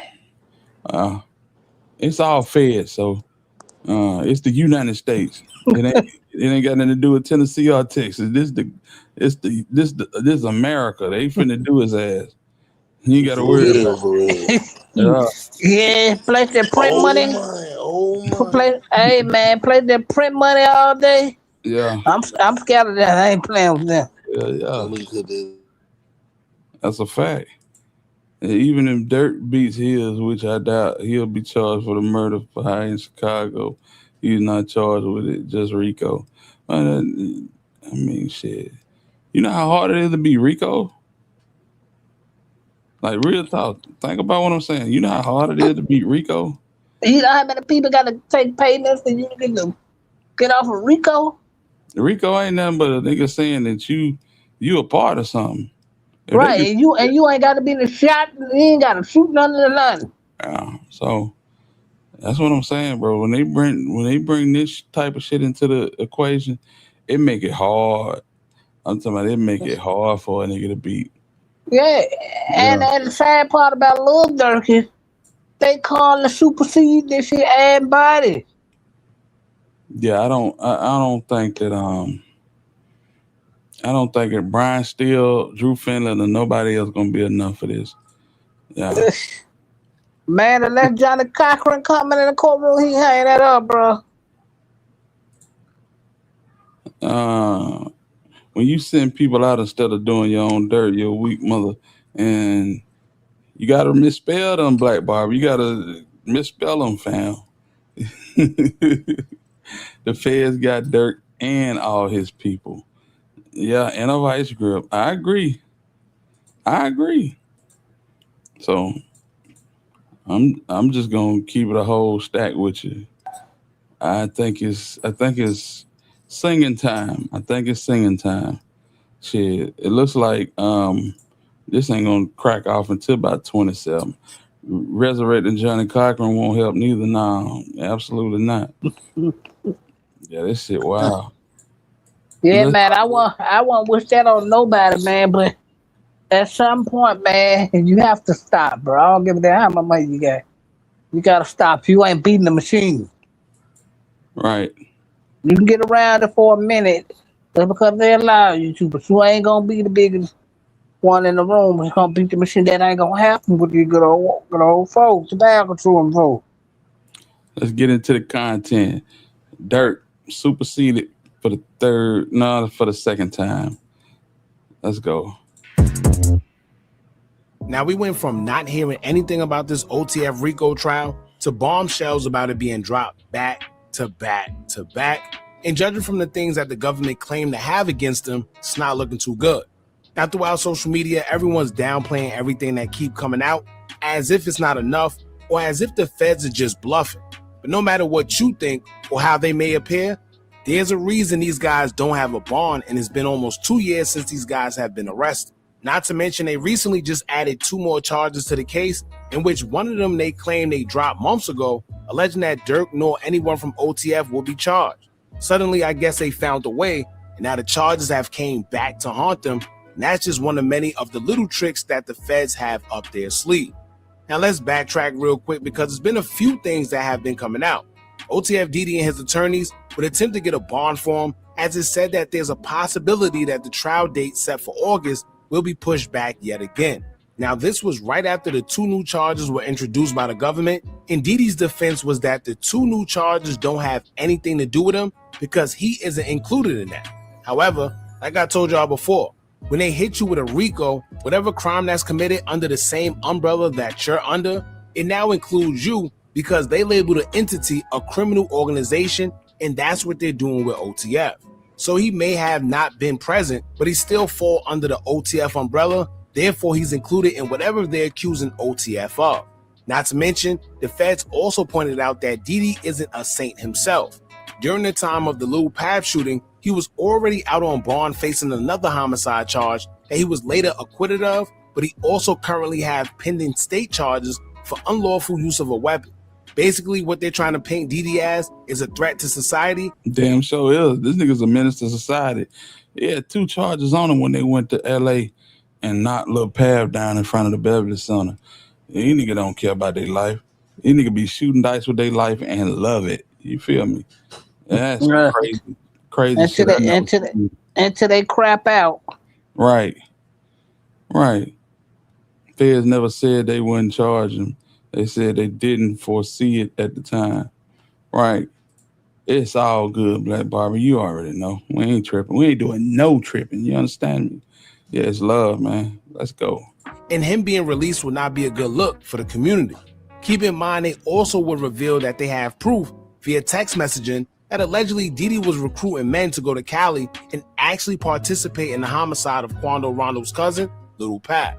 They're even saying that he's the one that coordinated the travel to California, in which I thought that was OTF Varney's doing, but I'm assuming Diddy also played a part in it according to the feds. Then to add salt to injury, they're claiming 45 minutes after the shooting of Lil Pab, Diddy was seen at an In-N-Out Burger with another co-defendant ordering food as Lil Pab's lifeless body was being carried out of the vehicle. So what they're doing there is trying to paint a picture that Diddy is this dangerous menace to society. And all they have to do is convince a jury of the same thing. Uncle Charles, what it do, man? What's up, player? What's happening, y'all? Can't call it, man. Man, I'm just going to give a Uncle comment. Charles, what's going on? What's happening? I'm just going to give a comment and get on out here. Let me tell you something, man. I have seen niggas get shot at. I don't see niggas get shot. But nor did I ever get online and talk about it. See, this is where these niggas mess up at, man. Why would you go on there and tell on yourself? Because that's basically what you're doing is telling on yourself. You don't get it, do you, young buck. So I tell you what I'm going to do for you, player. See, I know if you keep doing what you're doing, you'll be in the funeral home. And I'll check my phone and see, did you get that 12 o'clock noon slot? Because you're going to be there. You're going to be there. And your ass going to be dead and gone, and everybody else going about their goddamn business, doing the same stupid shit you're doing. I don't understand these cats, man. And Boosie need to goddamn be careful. Because I'm tell you something. Because these Boosie don't make them niggas will kill you, bro. I don't see niggas come. I don't see niggas come down here. I don't know what it is, y'all. I don't know what it is. But these niggas think they come down to Mississippi, Alabama, and Florida, and Georgia, and think these niggas down here slow and slipping. Nigga, you'll go home in a body bag. I'm just going to tell you right now. We just had 2 major shootings down here yesterday. 2 dead, 7 shot. And the day before, another person got shot and got killed. These niggas is not playing around here, man. I got a partner of mine, man. He worked in the penal system. He was a guard. Now, all them niggas on there had to be 25, 26 years old. Maybe 2 niggas on there about 50. But it was the last one was 19. The nigga got his soap, got his rag, got his towel.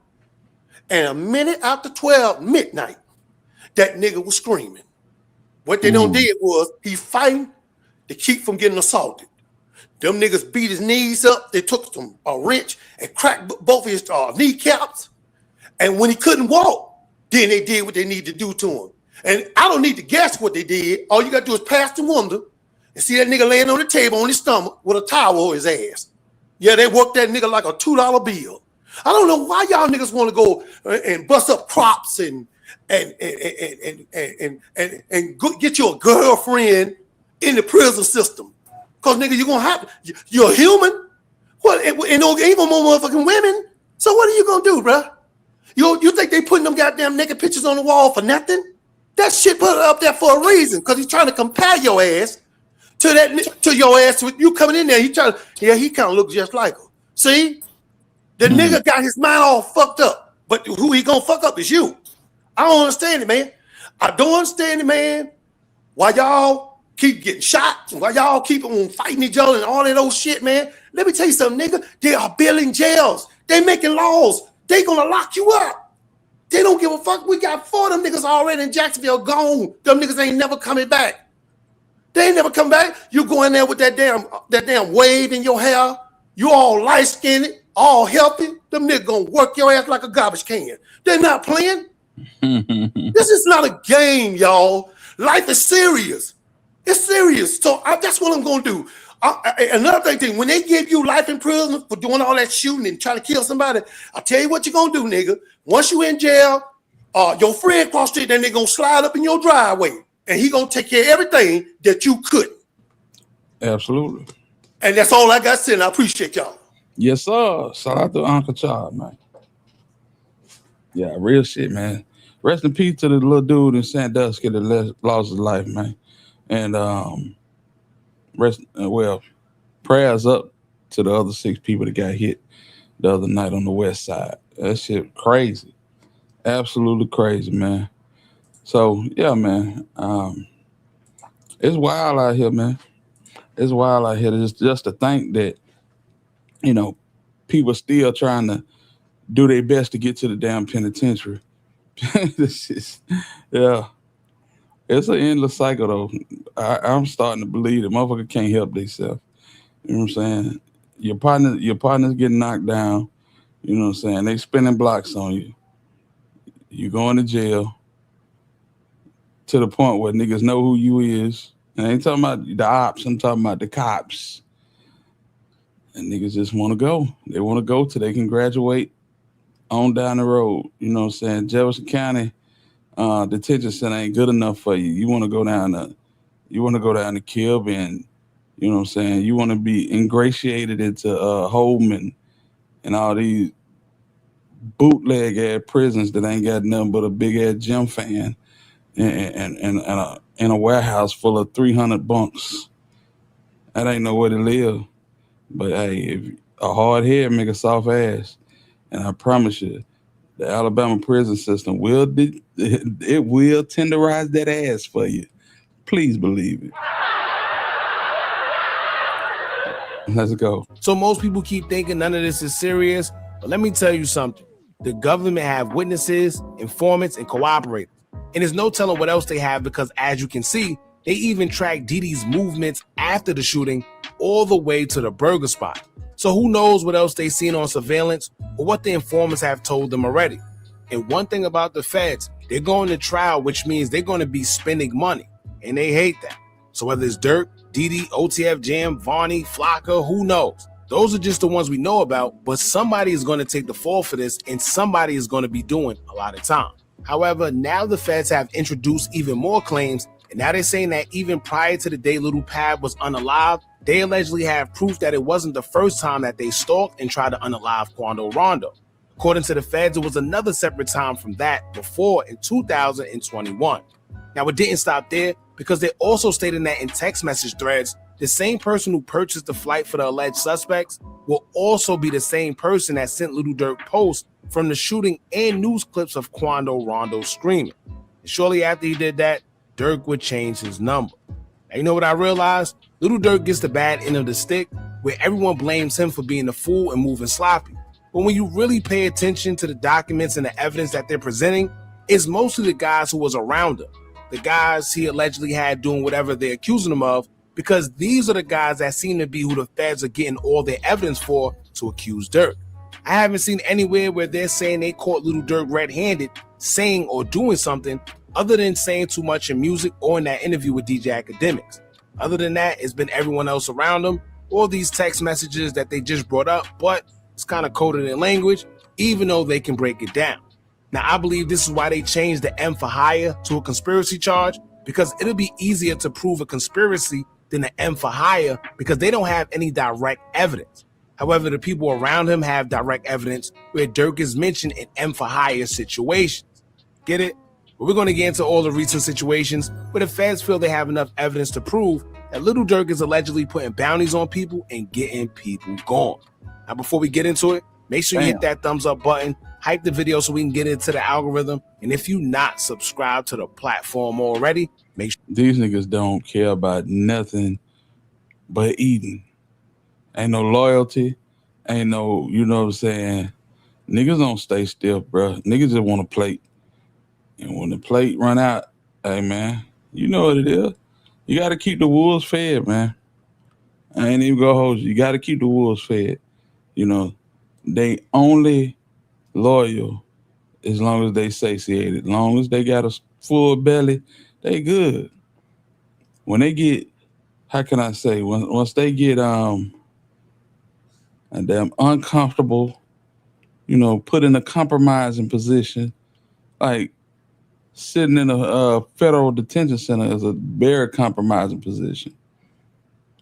And niggas don't care. Long as, if they could tell on you and get away with it, oh, your ass up the creek, man. Just know that. Just know that your ass up the creek.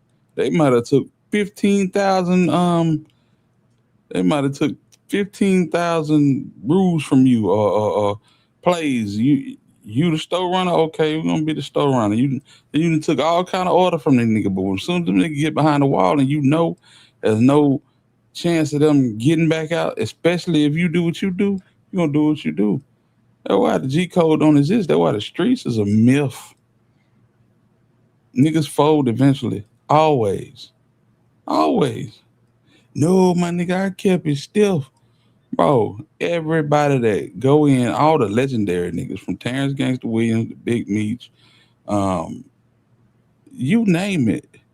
There's always somebody that's gonna bring some dirt, pull some dirt on their name. K2, what it do, homeboy? Salute to you, man. Much love to you. Niggas is waiting for these niggas to come home to put smut on their name. BG came home, they threw smut on his name real quick. Finesse 2 Time came home, they threw smut on his name. Niggas gonna do what they do, bro. I told you. Niggas don't want to live by rules. That's why they in the streets in the first place. Why the hell you think they gonna follow the G code? Beats me. flights, the government will give timestamps and dates in which they have text messages between Durk and other OTF affiliates. So let's get into the document as it'll state, quote, on July 6, 2023, defendant Banks sent a group text message to co-conspirators, including defendant Wilson, stating, quote, D-Ski beat his murder, he gonna be more dangerous.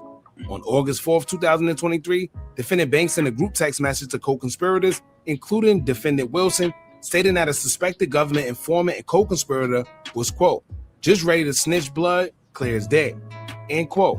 He gonna tell soon. On August 4th, 2023, in the same group text message thread, reference above and overt act 34, defendant Wilson responded saying, quote, he think he could break us down. On August 4th, 2023, in the same group text message thread, reference above and overt act 34, a co-conspirator replied, quote, beware of everybody, not just the suspected government informant. On August 4th, 2023, in the same group text message thread, reference above and overt act 34, defendant Banks reassured his co-conspirators stating, quote, as long as we don't break, they can tell him whatever. On August 5th, 2023, in response to a text message from defendant Wilson stating, quote, ninjas out there already playing with folks' name. Defendant Banks referenced the Banks Gang Enterprises violence, stating, quote, crazy blood, ninjas don't slide or hurt. Mother effer leave it all up to us. Now, with so many questions to ask here, right? For one, why would you sit there and send me pictures in my text message of that? Keep in mind, if you really wanted to do that, you was better off sending it on Signal app or something else. But this just goes to show how sloppy the guys around them were being. I swear, with all this money, niggas is doing group chats and text messages. It's like, damn, you gotta be smarter than that. That shit is wild. So, when they get hungry again, they gonna get fed or they going to eat your ass. That's usually how it is. That's usually how it goes. Real talk.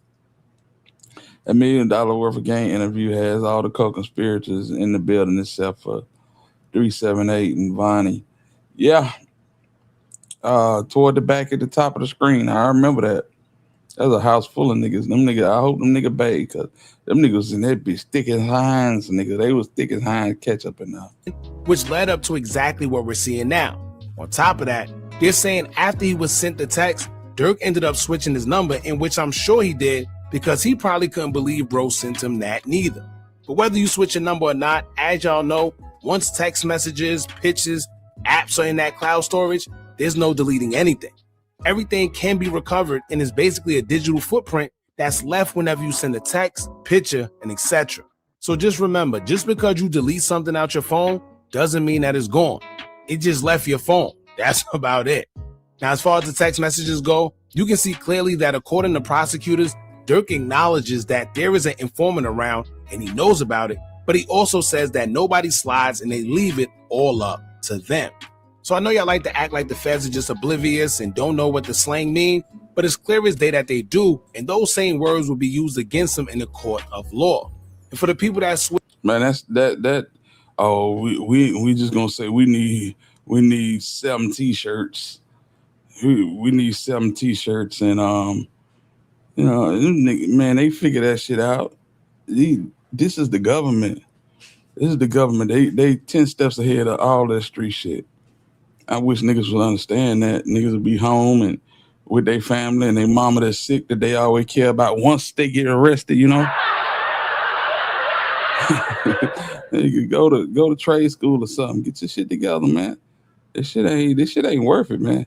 And for this nigga to reach the heights that he reached and still couldn't get over the fact that, you know what I'm saying, you wanted niggas to slide on your behalf or on Von's behalf, and you had to let that shit go. This nigga threw it all the way. When history is gonna dictate that this nigga had the biggest fumble in history as far as hip hop culture. I'm sorry. This nigga was at the top of it all, bro.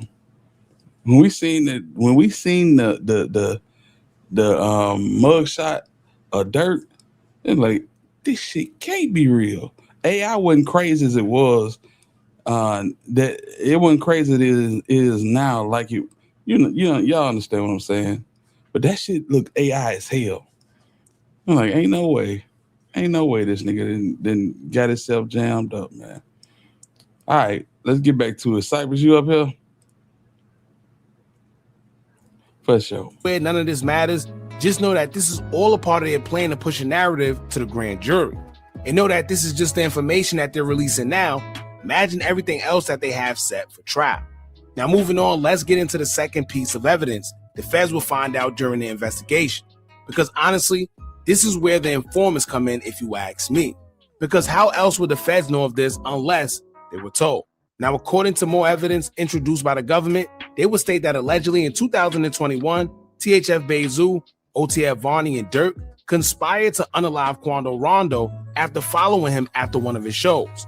Meaning, the time Little Pad was shot unalive in 2022 wasn't the first time they attempted to take Quando's life, allegedly. Shots were fired at him that time at a gas station as well, but him and his crew managed to escape. According to government documents, it is state quote. On or about May 21st, 2021, defendant Banks and Grant and co-conspirator 6, in which we know to be THF Banzzo, and others known and unknown, conspired to unalive TB, resulting in multiple co-conspirators following TB and its entourage around TB's concert near Blackshear, Georgia, and attempted to unalive TB with multiple, and that's where it cuts off. Now notice. Remember that shit? They went to Blackshear, Georgia, trying to get Quando Rondo. Yeah. And word is, Banzzo was in on that too. But let's keep going. That's who they mentioned as the suspects within that case. They said it was a couple other co-conspirators, but mainly they said Vonnie, THF Banzzo, and Lil Durk. Now also notice that OTF Vonnie is said to be cooperating with the government in the OTF RICO case as well, allegedly. So my only prediction would be that OTF Vonnie tipped the feds off about that one, because if nobody was picked up for that shooting, then how else would they know? And keep in mind, being that they mentioned this, at some point they're going to have to prove it in the court of law. So I'm sure they have some sort of evidence to prove these accusations one way or another, but I'm just wondering how they're going to go by doing that. Are they going to introduce surveillance? Or are they going to introduce an informant to testify on knowing for sure that in 2021 they also stalked, tried to take the life of Quando Rondo then, just months after King Von's passing? Should be interesting. Now, moving forward to the next bit of evidence they have to back up their motive that Durk and OTF was allegedly trying to slide for Von, they would bring up more text messages from Durk's phone where he could be seen stating that on the day of Von's death, he texts someone saying that he can't let this slide. Now, in the document the government introduced, it state, quote, on November 7, 2020, the day after an associate of TB shot and unalived DB, defendant Banks texts co-conspirator 3, I can't let this slide. I ain't letting it slide. DB dying, turning me into a different animal. Now keep in mind, DB stands for Davon Bennett, aka King Von's real name.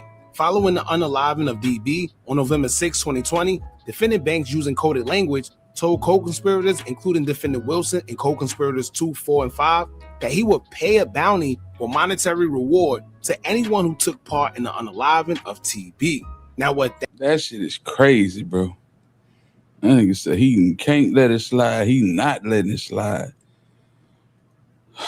That's when the rubber meet the road, where the rubber actually go off the road. Damn, that shit is wild, bro. And everybody on the internet how to slide for Von. Slide for Von. You know, 6ix9ine started that shit, but then you go and look at the shit in hindsight. 6ix9ine, you know what I'm saying, big ass 300-inch TV outside by the pool interviewing Big Bank. And Durk is in a damn detention center in California. You know, don't never let a nigga trick you out your spot. This shit is just, it's a big game. And you got to know how to play it. You got to know how to play it. You know what I'm saying? Damn, boy, I swear. Durk ain't had to go out like this, bro. He didn't. You know, all of that get back shit, listen, if we wanted to live by them set of rules, nigga wouldn't even be in the studio. Nigga be back at home in the trenches. You know what I'm saying? On Lamron. Nigga, it's a point in time where nigga gotta think like an adult. Like righteous think like an adult. You know. I don't know, man. 7 and 8 are the shooters in Chicago.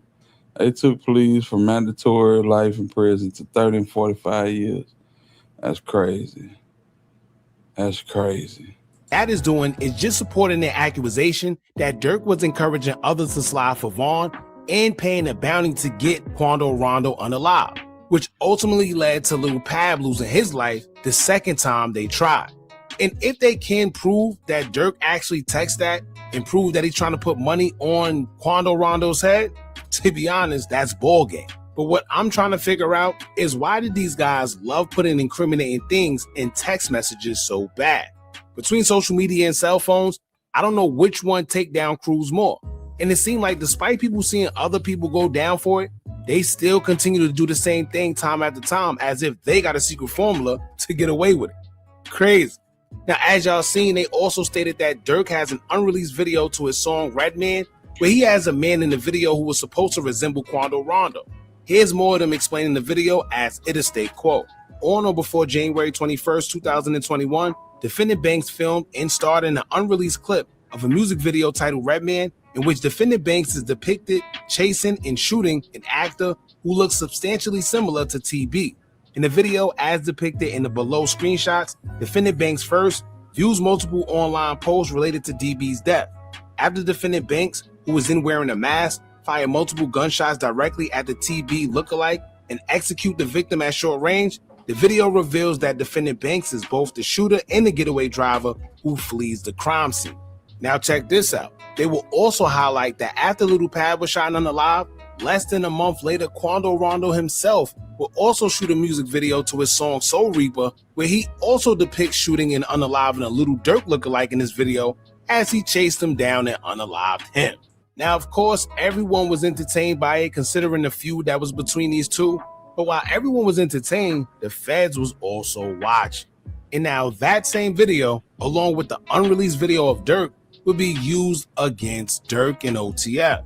And it may seem like nothing, but once again, all they're trying to do is prove that there was motive for Little Durk and OTF affiliates to want to do harm to Quando Rondo, and prove that there was beef between both sides stemming from the unaliving of King Von. So it may seem like nothing now, but all of this is just a buildup until they present whatever other evidence that these guys have initially at trial that's set for August. Now, moving on to the next thing. Lastly, as of just an hour ago, it's been said that the feds also have reasonable suspicion To believe the time Little Durk brought $1 million to his interview with Gillie and Wallow, which took place in Chicago, by the way, that money was allegedly used to pay the guys for the Little Pab hit. It even... Yeah, that's true. That's true. That's a lot of money, too. I remember that shit. $1 million worth of game. Them niggas was in there. And Wallow, bro, I tell you, God bless Wallow, man. He be pouring his heart out to these niggas, man.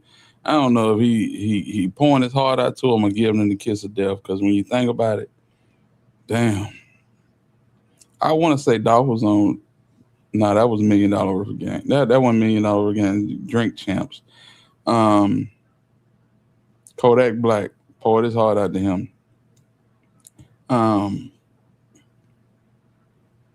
Shiesty. Durk. Several young niggas that they really pulled their heart out to. Well, Wallow did. And it's like, soon as the video drop, you know what I'm saying?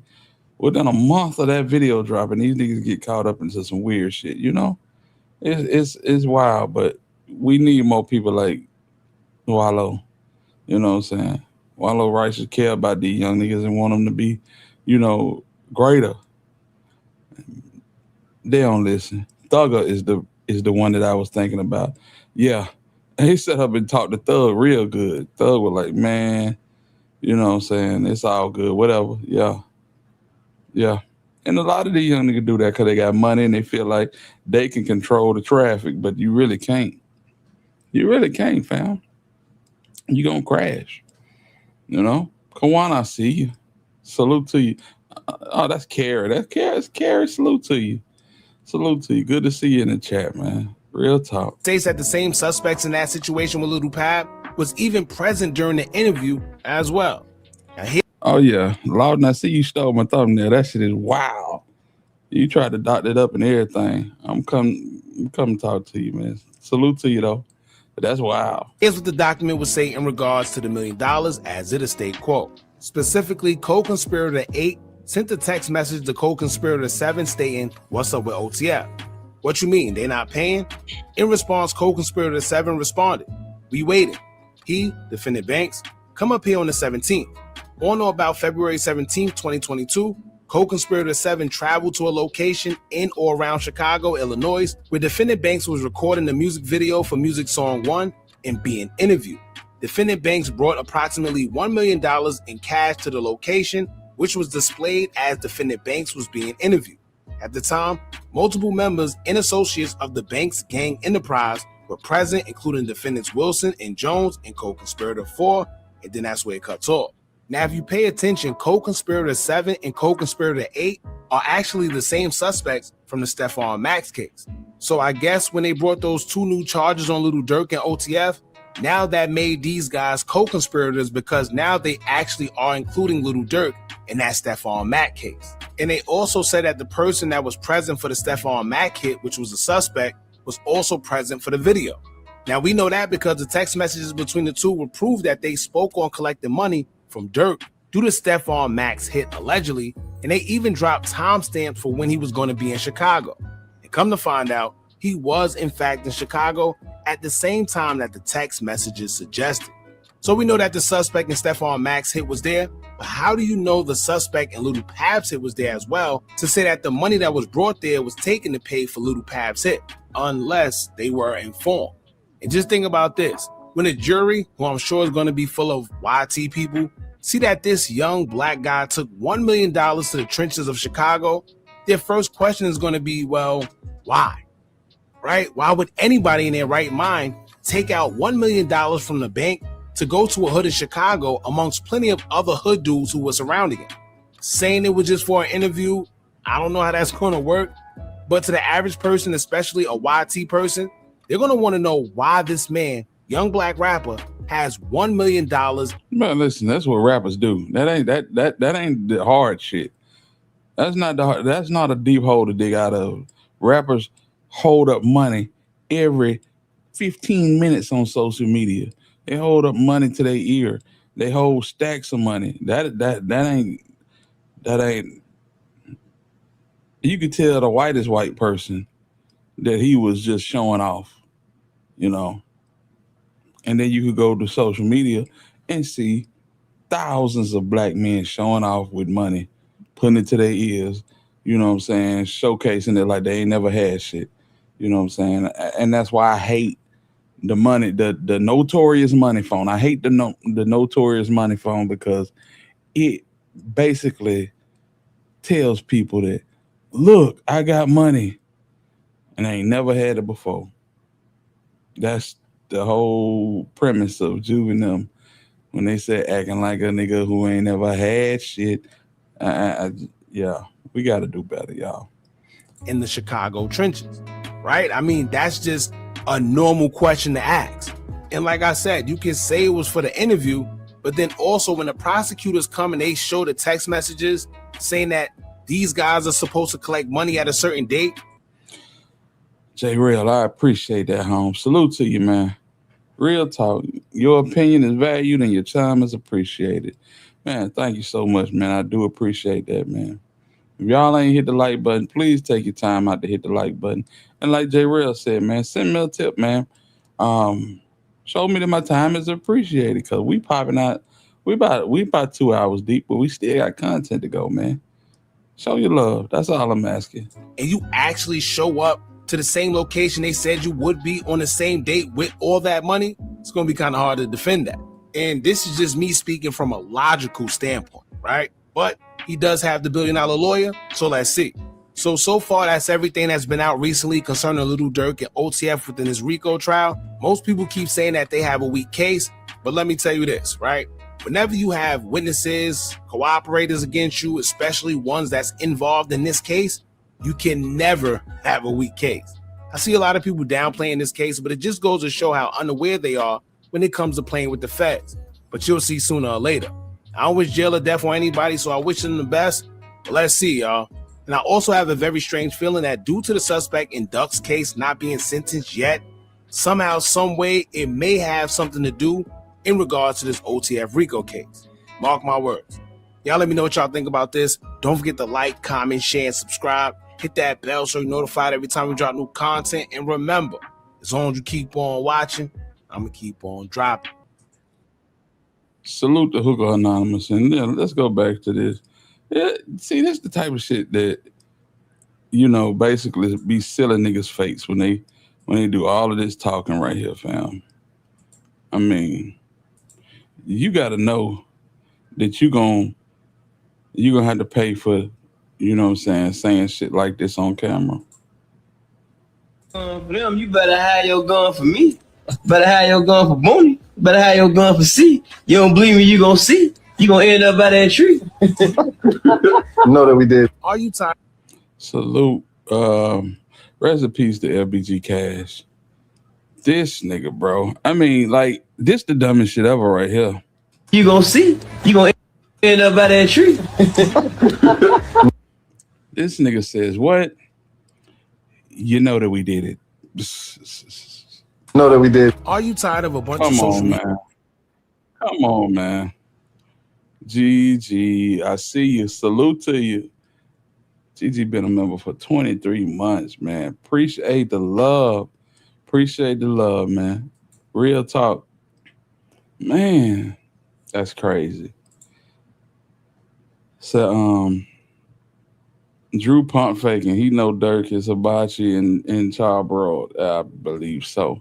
I absolutely believe so, fam. This shit done got way out of hand. Oh, I tell you. I gotta see this. Hold on a second. You got Soul Player and Loudon up on the panel. These niggas that took my whole thumbnail from yesterday, my Key One White video. It just, I guess they just stole the background off of it. But hey, salute to you. Salute to you. At least somebody seeing the work. At least somebody seeing the work. Oh Lord, I gotta show y'all this shit. This shit is funny. This shit is funny. All right. So, hey, GG, thank you for the love. Thank you so much. I want y'all to see this. I want y'all to see this. Look at this shit, man. Y'all remember the video I put out just yesterday, right? Look at this. Look at this. Like for real, bro. Look at this. Bro, you legit gonna steal my whole thumbnail like that. That's crazy. You just put another video, you just put another picture of Banzzo on here. I feel you. I feel you. Put some glasses on him. Hey, shout out to Lawton. Shout out to Lawton. Shout out to Dallas Business So Player. But hey, they say imitation the biggest form of flattery. So we gonna, you know what I'm saying? We're gonna take it as that. We're gonna take it as that. I'm just I'm a small channel trying to make my dent in the game. You know what I'm talking about? So salute the Soul Player, salute the Loudon. I don't know how their relationship come to be with him and Key1, but that's some weird ass shit. I will say that much. When I say paperwork is nasty, I mean bad. And that's just what they sharing. Right. Absolutely. Yes, indeed. Gigi, thank you again for the donation. I appreciate you. Real talk. Let's see here. Absolutely. Absolutely, J Real. That's what I'm saying. And you know how we is as black people. Hey, we won't say a word. We'll see a nigga trying to be all they can be and just sit back and look. You know what I'm saying? We'll just sit back and look and won't say shit. That's why I had to tell that's why I had to tell my son, listen, your friends ain't always gonna let you know that you him. No. And the people that hate on you, they gonna give you a better gauge on who you really are than your own friends. Some of your friends get next to you because of what they see on you. And some of your haters, they get next to you because of what they see on you. Greatness. Don't let that go over your head. All right, Sauce Walker. Sauce Walker is cooked, Jack. Listen, these folk been trying to get a walk for about better half of 10 years. Better half of 10 years, huh? Now you got this snow bunny going on. Adam 22's no jumper. Adam 22 is damn near a bigger op than Drake. You feel me? He's just a bigger op as Drake. I'm gonna say that. He is as big as Drake when it comes to being an opposition to Sauce Walker. And this lady goes on his channel and gives I would say about an hour and 20-minute interview. Hour and 30-minute interview. We're just gonna look at the first beginning of it. And I'm gonna show y'all how scathing this shit is and how it could really be a blowback on Sauce Walker. Among other things. I'm gonna show y'all something else too. Check this out, y'all. Hit the like button. Donate to the channel if you can. Real love. Appreciate it. When did you first meet Sauce Walker? I guess is probably the first question we should go to. I was pretty young. Honestly, I was scared of him. And then where'd you meet him? Through Instagram mostly. See, that's that dog whistle. That's that dog whistle right there. Listen, this is the dog whistle. And I hate this shit. This shit be making me want to slap fire from the people that do it. Listen to it. Too. I was pretty young. Not that part. This the part that I can't stand right here. This is the King Kong reference. Just think about King Kong. Honestly, I was scared of him. And then so you didn't have a baby by this nigga. You scared of the nigga on out the gate. You were scared of him, and somehow you got past your fear. Had a baby with him. That man then restructured your whole body. Got your brand new breasts. Got your new ass. You recording his conversations and tricking him off the streets with these voice clips that you got. Him threatening Drake, threatening you. you basically leading this man and telling you already got me jumped. You already got me jumped. Man, listen. And I can't say the Sauce don't deserve this shit, because when you make it your business to not date nothing but this, guess what? This is what you get. Can't even feel sorry for you at this point. Yeah. This shit finna come to a screeching halt. Trust and believe me. Feds on to this shit. Where'd you meet him? Through Instagram mostly. He reached out to you, or you hit him up? He reached out to a friend of mine, and he was reaching out to her for me in a sense. He was like, "Hey, I want to talk to your friend." He was trying to really get at both of us essentially, and then whenever he saw me in person, he was like, "I want her," and I was like, "I'm scared." And Why were you scared? Just his persona. Okay. Things that I've heard about. You'd never him. hung out with a rapper before? No, I was really young. How young were we talking? I was freshly 18. Oh. Yeah. Okay. Interesting. Mm-hmm. Hot railing, dry snitching. Yeah. I'm telling you, this motherfucker is trying to get this man indicted. She trying to get his ass indicted. Yeah, she done played the long game. She never had no love for this dude, bro. And I don't blame her, because when I'm about to show y'all in a little minute, y'all gonna be like, oh, hell no. It's over for this nigga, for real.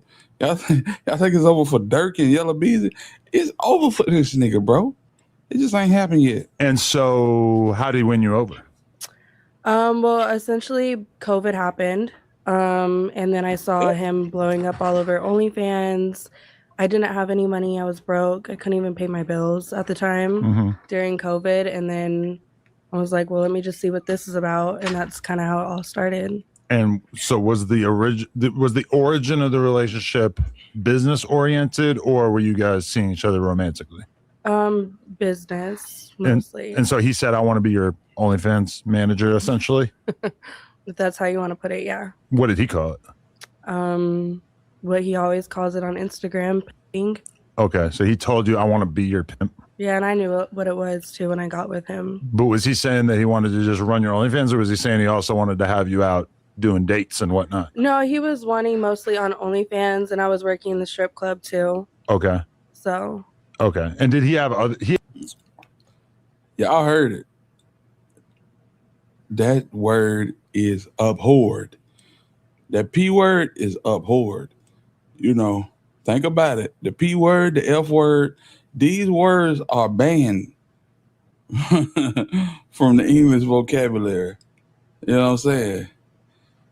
eBay, what's going on, family? Yeah, the P word, yeah, that's just as bad as using the FAGGOT. You can't use that shit no more. That shit has been banned from the English language. Yeah. And the fact that she came on here and said that he said that he wanted to be her PIMP. Yeah, buddy. That's a trigger word. He had other girls that he was doing OnlyFans with already at that point. Yeah. Because I have seen videos of him on OnlyFans, which was kind of surprising during COVID to see that. Yeah, I think everyone was surprised. Okay. And what percentage was he taking from your OnlyFans? 100%, I would say. And then he would give me some back to pay whatever bills I needed to pay, or you know. And how did you agree to that? Like, that, it just feels like, you know, when people hear about OnlyFans managers taking 80%, they're like horrified. 100 sounds insane. Like, how, in retrospect, why would you agree to that? I was just young and dumb, and I was just like, if this is what I need to do right now, this is what I need to do right now, and see where it goes, ride the wave, you know? Okay. So, and that's just what I did. And then he starts promoting you a lot, and did you start to kind of blow up on there as far as you knew? Yeah, I definitely did. Okay. He paid for a BBL and my boobs. Okay. So, yeah, I definitely did. So he didn't take everything you had. He didn't take 100%. He reinvested in you, and you was able to pay bills. Yeah, that's a hell of a deal to me. And you were happy about this? Would you say you were happy about it at first? Yeah, I think I was pleased with it. Okay. At what point did you guys start like dating, or does it become that sort of thing? It was about a year into it Okay. when things started getting a little more serious, and also that's when things got really bad. Okay. So, but had you guys already been like having sex on OnlyFans prior to that? Yeah, after my BBL. Okay. So All right. prior to my BBL, I was just on OnlyFans by myself. And were you like developing feelings for him kind of the whole time, or like how did that turn into an actual relationship? I think so, and I think he as well. Mm. You know, we were spending a lot of time together constantly. We lived together, so you know, it happens naturally. Okay. And so you said that like the time that you got into a relationship was also when it started to get what, abusive? Yeah. Okay. Mentally, physically, When emotionally. How would you say that kind of began?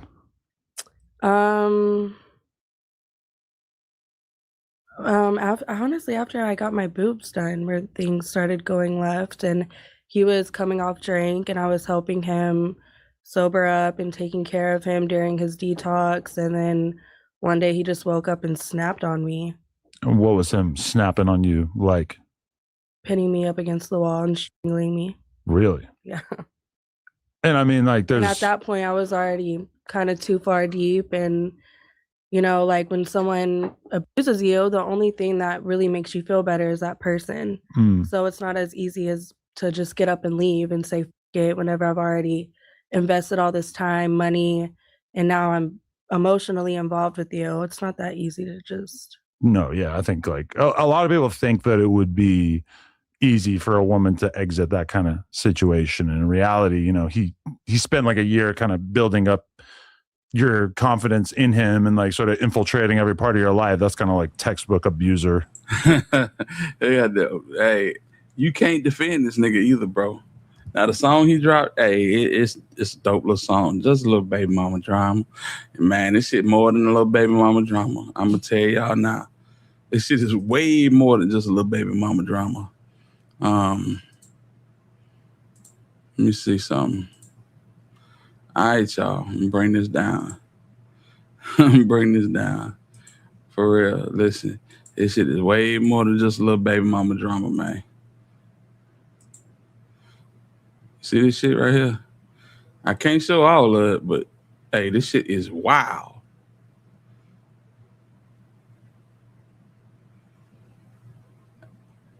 Hey.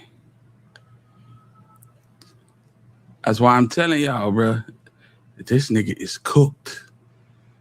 This nigga is cooked. Yeah. Yeah. Let me get that off of there. I just wanted to show y'all that, man. And I wouldn't go into that whole video. But yeah, this nigga is cooked, y'all. Please believe it. Sorry to say this, and the deal is with her kind. So good. Good for his ass. Absolutely.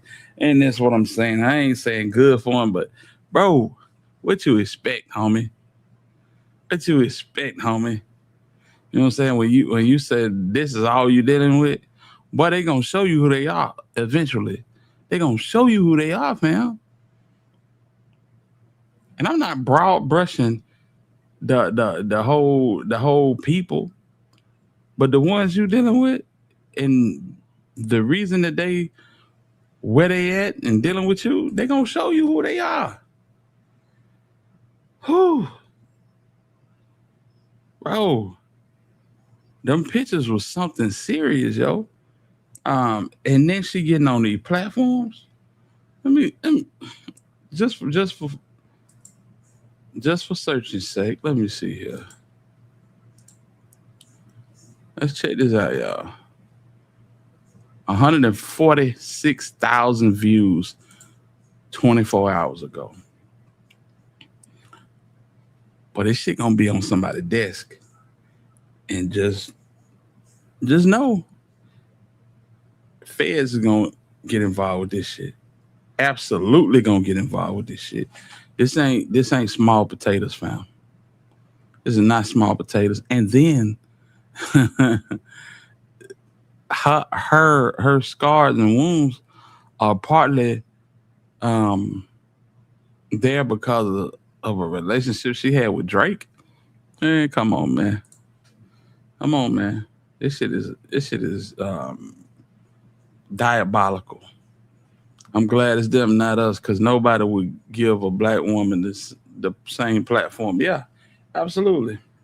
Absolutely not. They would not, you know. And all that, you know, I was scared of him.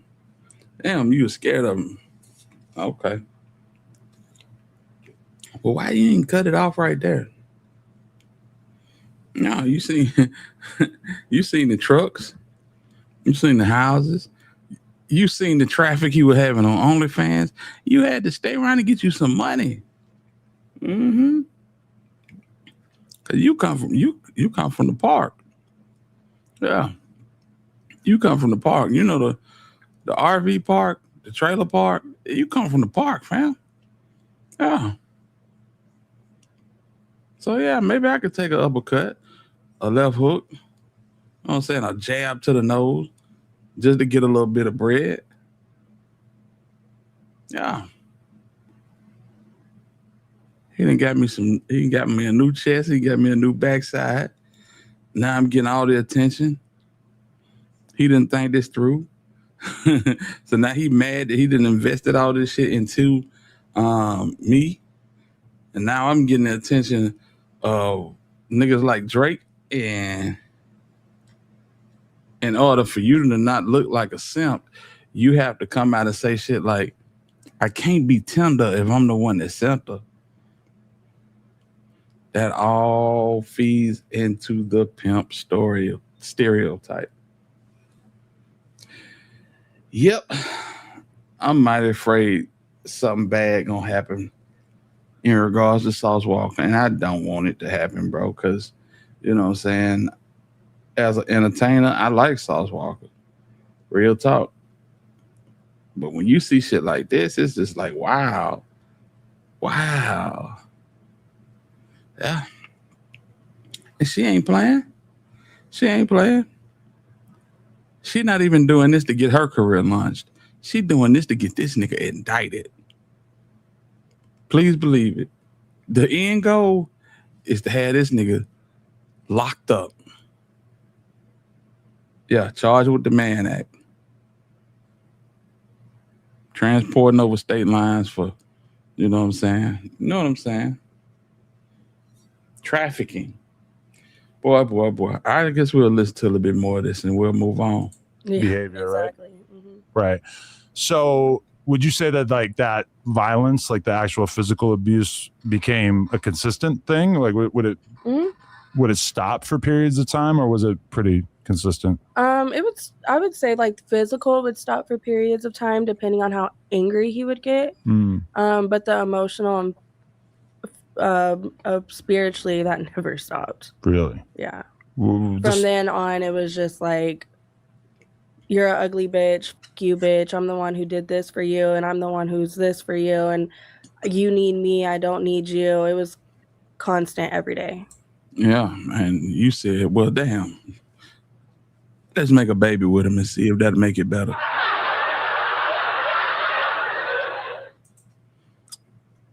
This shit is weird, fam. The long game. That's all it is, playing the long game. I'm gonna get a baby by this nigga. I'm taking to the cleaners. Yeah. Wow. Do you think that was like being done in like a sort of mastermind way of like, this is how I'm gonna break her down emotionally so that I can completely control her? Yeah, he definitely 100%. He still thinks I'm his property. Really? Even though I haven't been with him since halfway through my pregnancy with our son. Wow. So okay, but at a certain point, like, so you got a baby and got out real quick. You like, I ain't finna wait for this motherfucker to get here. I'm out of here. Golly. Dang, that's crazy. That's crazy. You won't even. You not even with him to see the baby being born. I'm looking from a whole nother perspective. I'm looking at this shit as a money grab. You understand what I'm saying? Yeah, I'm looking at it as a money grab. I feel like um she got a baby by this nigga, man, for ill-gotten reasons. Y'all know what them reasons is. So hey, especially if y'all good enough to conceive a baby and you know you ain't got no bread, then yeah, it's a problem. But if y'all financially set, y'all conceive a baby, you know what I'm saying? You would think that, bro would actually be there. She said not even halfway through the pregnancy, she was out of there. I mean, that could make one assume that he took it. But I'm just throwing stuff against the wall to see what sticks. This shit is wild. You try to distance yourself? Because like I feel like, Thank especially you, with him taking positive vibes. 100% of your money, that sounds like really insane. Like that sounds like something that you probably would have kind of been mentioning. Like, hey, I don't necessarily think that this arrangement is fair. Like, did you bring that to his attention and whatnot? Yeah, I think eventually as I started making a little bit more money and then our relationship grew, he would leave me if I made $10,000, he would leave me with three, to just do what I needed to do and have money to get my nails done and buy what I needed to buy and food and stuff like that. But there were times where I had no money and I was begging for $100 so I could eat that day. Wow. And I mean, that's how a guy like that would control you, I guess, is like Yeah, for to sure. make it so you don't have options, right? Yeah, he would put me in a position to where I had no other choice but to stay. Did he like separate you from your friends? Yeah, I lost a lot of friends and family over it. Just because he wouldn't really like let you. This shit looking like Adam 22 is coaching her. Just listen to the questions. It's like he coaching her. Like what the fuck? You know he got a bone to pick. Him and Sauce Walka cannot stand each other. So when you think about that aspect and the way he asking these questions, look like he is really coaching her, man. So okay, but at a certain point, like, did you try to distance yourself? Because like I feel like, especially with him taking 100% of your money, that sounds like really insane. Like that sounds like something that you probably would have kind of been mentioning. Like, hey, I don't necessarily think that this arrangement is fair. Like, did you bring that to his attention and whatnot? Yeah, I think eventually as I started making a little bit more money and then our relationship grew, he would leave me if I made $10,000, he would leave me with three, to just do what I needed to do and have money to get my nails done and buy what I needed to buy and food and stuff like that. But there were times where I had no money and I was begging for $100 so I could eat that day. Wow. And I mean, that's how a guy like that would control you, I guess, is like Yeah, for to sure. make it so you don't have options, right? Yeah, he would put me in a position to where I had no other choice but to stay. Did he like separate you from your friends? Yeah, I lost a lot of friends and family over it. Just because he wouldn't really like let you communicate with them, or? Well, he would trash them, and then just all the toxicness between him and I, it took a toll on my other relationships, and eventually people were just like this. Really? Yeah. Damn. So even your family, like, why would your family, like, how did that distance get created? All the toxicness, and then of course, everything that they would see on the internet. It wasn't it's all over the place. Did you try to leave at certain points? And how would he bring you back? Well, he would destroy my stuff.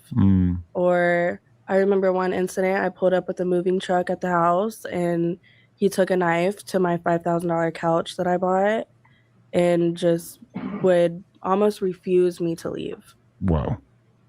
So how much do you feel like this behavior was exaggerated by? Ladies, let me know something. There's a $5,000 couch, an expensive couch, because to me, where I'm from, we got a $5,000 couch. I mean, I don't know. Let me know something. But I when I seen this earlier, I'm like, what the hell? He cut your $5,000 couch up. That means this shit high. This shit ain't cheap no more, man. I'm saying, that's just me. The fact that he, he's pretty open about the fact that he's like really, really into drinking lean. And but let me say this, yeah. I got a whole set, so it's like whole set was 5,000. So I say that much. But yeah, that's crazy. Anybody who drinks lean, they kind of have this like effect where maybe you're having a good time on Friday night, but then come Saturday morning, you're fucking furious and acting out, right? I'm sure you got to experience that. Oh yeah, on a day to day. Yeah, it was for a while, for a long time. It was he would wake up sipping drink. Okay. He would never put the cup down.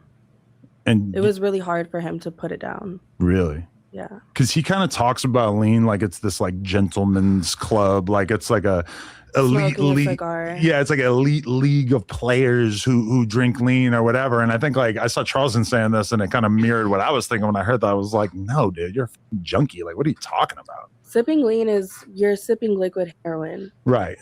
You might as well put a needle in your arm. Yeah. And I mean, I have done it. I understand how it's fun in small quantities, but to the point where you like have to do it to make it through the day, it becomes kind of scary. Yeah. And then I saw the withdrawals that it caused, and he was down bad for 2 weeks and couldn't leave the toilet because he was so sick. Really?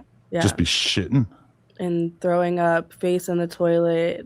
He would sleep on the bathroom floor. Shit, to be honest with y'all, he wasn't shitting. Cause that shit make you constipated, man. That shit make you constipated. And when you drinking it, if you don't rinse your mouth out, that shit will settle in the back of your mouth, around your wisdom teeth and shit like that, and start the rotting process. No bullshit. This shit will start the rotting process. Well, I don't fuck with that lean. I'm old as hell now, so I ain't fucking with it anyway. But back then I was not fucking with it. When it was a damn act. When niggas was drinking act, I wasn't messing with it. You know what I'm saying? Cause that shit was potent. And she right. It'll take you down through there. Lean would do a whole bunch of shit to a nigga. Yeah. And you definitely a junkie if that's your habit. You know what I'm saying? Y'all see what that shit did to Wayne. Shit. Hell, I'm not buying a set for that much. I definitely know what to do with 5,000, not a fucking couch. Come on now. I got a set for damn near that much. I ain't gonna even hold you. Yeah. But I had it like that around that time. You know, shit come and go, it fluctuate, man. I ain't gonna lie. Sometimes you fuck it up. Yeah. Real talk, sometimes you fuck it up, man. I felt bad for him because it was awful. I felt like I needed to take him to the hospital. Right, because you posted a video of him where he's like kind of like this, like he just sort of like just looks like a straight up like junkie. Like I don't feel bad using that word because that's like the only way I could describe it. But there's a video on your Instagram where he does not look well, and you're kind of like messing with him. You're like poking him. Yeah. What was that video? Like when was that film? I think it was not too long ago. Okay. Honestly, yeah. Couple months ago, maybe. And he would try to quit lean, but he just like kept going back to it. Yeah. Really? Wow, that's the. So at what point in all this do you get pregnant? I got pregnant in 2023. My son was born September 25th, 2023. And honestly, when I got pregnant, like I knew I was kind of fucked. Really? You know, I knew now you're really stuck with him, yeah. Yeah, and at that point I was kind of like, well, shit, I have to see it through now. And yeah, and I think from then forward, I just grew up and got a better head on my shoulders and was like, I can't deal with this with the child. Damn, did you consider terminating the pregnancy or no? Yeah, I did a few times, but I didn't. I had never been pregnant before at that time, never had a miscarriage or an abortion. And to me, it didn't feel right to do it. So I didn't. For sure. And I don't regret doing it because I love my son. For sure. How did he react to the news that you were pregnant? He was happy about it and wanted you to keep it, or? Yeah, he was happy about it. It was something that we talked about previously in our relationship for a while. And then it happened, so we decided to go through with it. But yeah, he was happy. But then about 3 months into my pregnancy, he just up and disappeared. Really? Up until my due date month. And you just didn't see him at all, or no? Damn, that shit is crazy work. Say, is she the one with the autistic child? I do not know. I could not tell you, family. But that's crazy work to just, you know what I'm saying, disappear through that whole process. That shit is wild. That shit is wild. Saw Walker, you, what Superfly said, boy, you a rotten motherfricker. You a rotten. Nope, I didn't. Maybe a few times he dropped in and out. But there was a time where I had to move. My lease was up on the house that I was living in, and I moved, and he didn't even know where I was living. Yeah, but I also at the time I was dead broke, could barely afford my own rent. I would call him and ask him to drop off money or to help me with this, help me with that, and he refused. Really? So he's taking all your money. You're pregnant with his child, and he won't even do anything to help you get by. What would he say? Like, how would he suggest that you were able to? He just would ignore me. Really? He wouldn't even answer the phone. Yeah. Wow. And I know his other baby mamas went through that as well. Really? So you're in communication with some of his other baby mamas now? No, I do not speak to them whatsoever. I'm at odds with one of them for sure. I'm not fond of her. Even though I sympathize with her because she goes through the same things that I go through. But she goes back just like you were doing? Yeah, more. I think she's still with him. Is this the redhead one? I forget what her Instagram name is or whatever, but yes. Okay. Because yeah, that's a lot to get into, but like, okay, I'll table that. But like, so do you have the baby, and is he around for the baby being born or anything? Or? Yeah, he was. And I remember whenever I was in labor, I told the hospital, do not allow anyone to come up here unless I agree to it. And he almost refused that, to where I had to let him up. Really? Shout out to my dog J Rail. Said Sauce got lost in the sauce. Hell yeah, they gonna pull his ass out and spray his ass down with that good federal water. Hell no, bro. Shout out to my dog J Rail. 21 months is crazy. I appreciate you, dog. Appreciate you just supporting the vision, bro. For real talk. Yeah, this nigga Sauce, he out of there, bro. My mom was there and she was really upset about it. So upset that she ended up leaving the hospital so he could be there. Wow. And what do you think that he's like doing when he's like ignoring his pregnant girlfriend for months and months and months at a time? Like, what's he out there doing? Whatever he wants to do, I don't know. I really couldn't even tell you. Working, rapping, spending time with other girls, whatever. Right. Traveling, For sure. Just going on with his life like he doesn't have a pregnant girl at the house. Wow. I'm sorry. That must have been really hard to deal with. It was. Yeah. So then you have the baby, and is he more supportive now that you've had the kid, or? Yeah, he was the first month of my son's life. He was probably with me every day. And then things again went left on a very sharp left turn. What happened? And then I asked him, I was like, my rent is coming up, I think my rent was $2,400. Can I have some money to pay my rent? I freshly postpartum newborn baby. And he essentially refused. And I was like, okay, well then I have to go to work. If I have to go to the strip club, that's what I have to do. And I dropped off my son with his cousin, and his cousin called me back and had me pull back up to where they were at, and he had me jumped. He had you jumped with your kid right there, or? Yes. So your kid's... His dad was there. And so what, like a bunch of girls just kind of jump out? 2 of them. Really? And he recorded it. It's on video. And really? I hate this shit, bro. Airing your dirty laundry like this. talking about how this man addicted to serve. And listen, it may be all true. But what you addicted to? Let's talk about it. What you addicted to?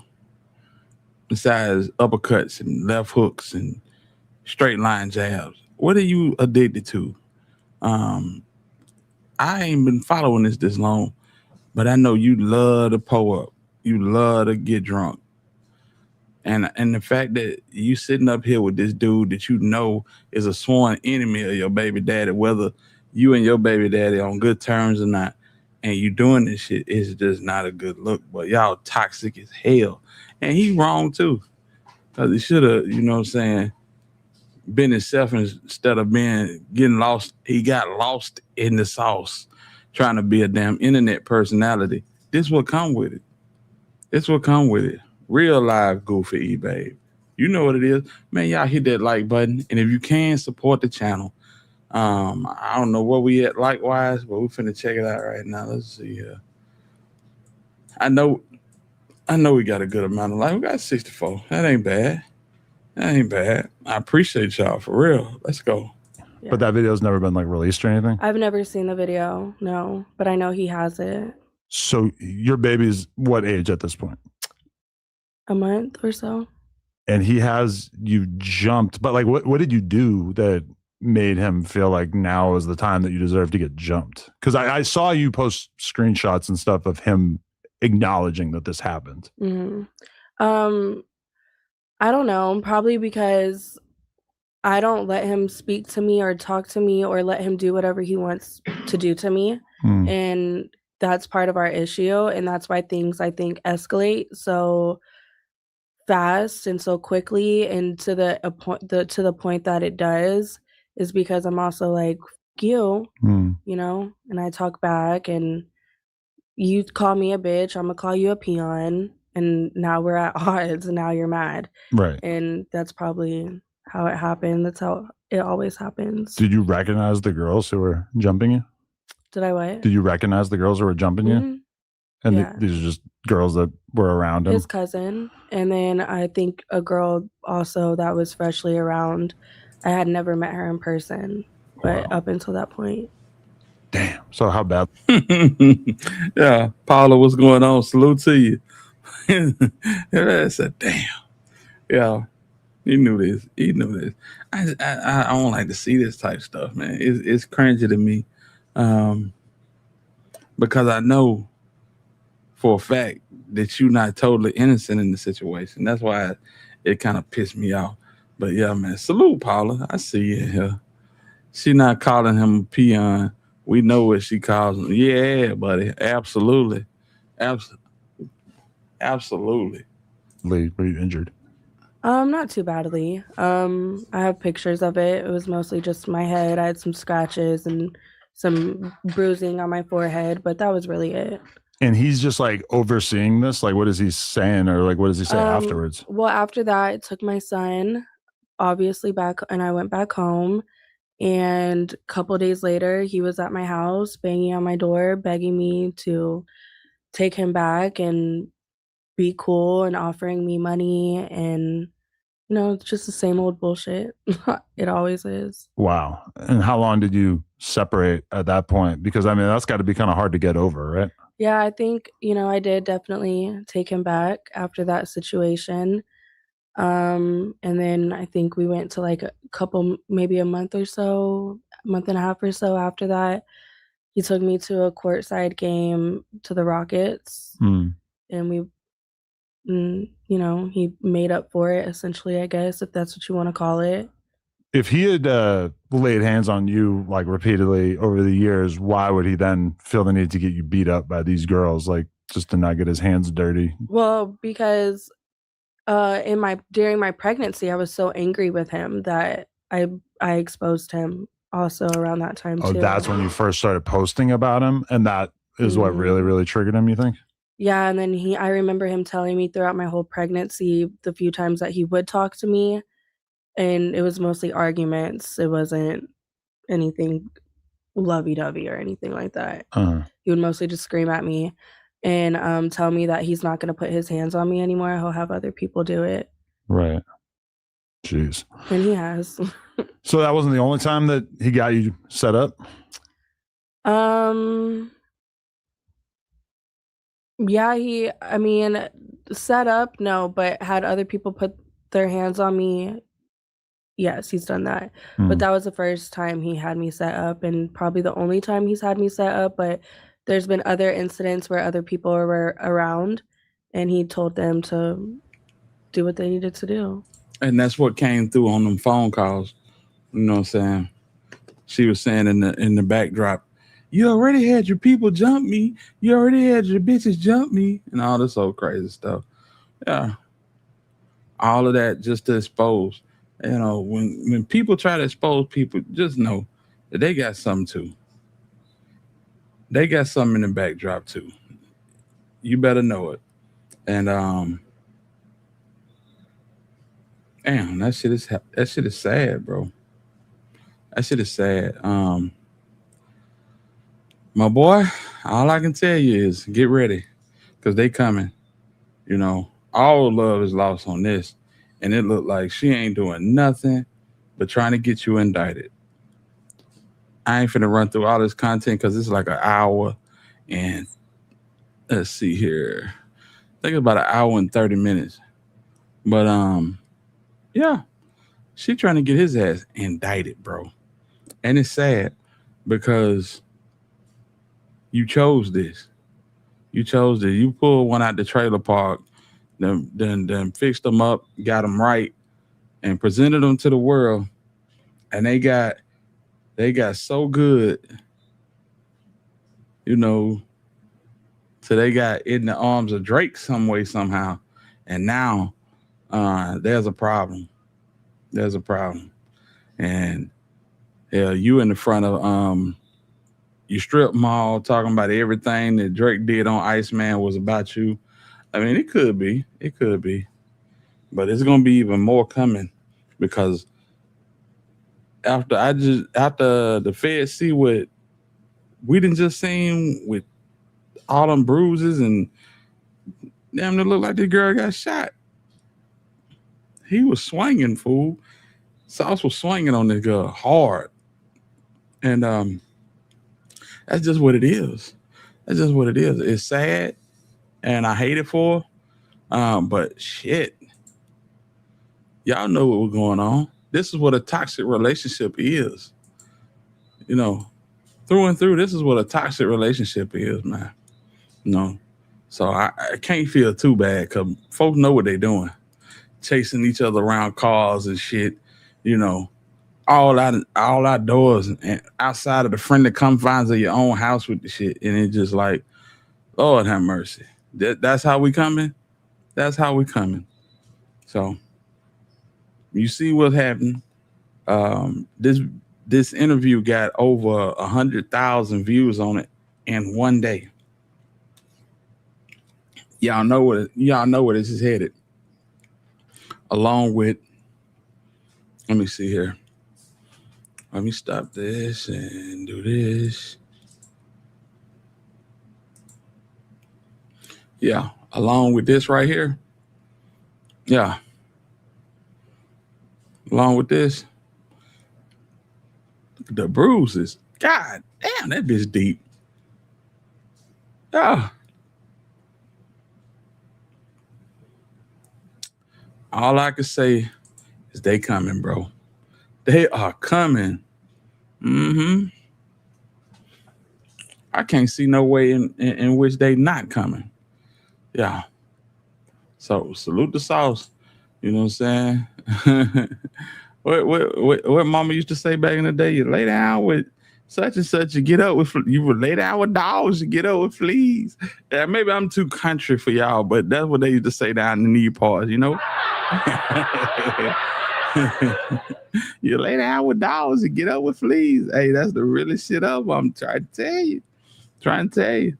Nah, this same shit could have happened with a black girl. Trust and believe it could have. But I guarantee you this: a black girl would not have sat on a platform with over 1 million subscribers and just told all your business like that. I'm telling you, Paula, that real shit. You lay down with dogs and get up with fleas. I'm like, why the hell would I want to lay down with a dog, Granny? And now I'm older. I'm like, ooh, she was spitting. She was spitting. Yeah, man. You better leave these folk where they at, man. You know, you want to be a larger than life figure. You know what I'm saying? A historically world recognized, locally accepted pimp. But pimping is against the law, and they go get your ass. I'm sorry, pimping is against the law, bro. That shit is very much so frowned upon. You know what I'm saying? It was already frowned upon back in the day, but now they calling that shit trafficking. And boy, they slapping 4 and 5. They giving your ass running back, lineman, and wide receiver numbers behind that shit, bro. You don't want that. You don't want that. Stop playing. Do some music. All that peace shit, you know, that's for the birds, man. That's for the birds. Man, listen, this is for the ladies right here. It's for the ladies. This is our last story of the night. Because we love to joke on this dude right here. And I'm going to say that, yeah, he deserved it. He deserved every bit of it.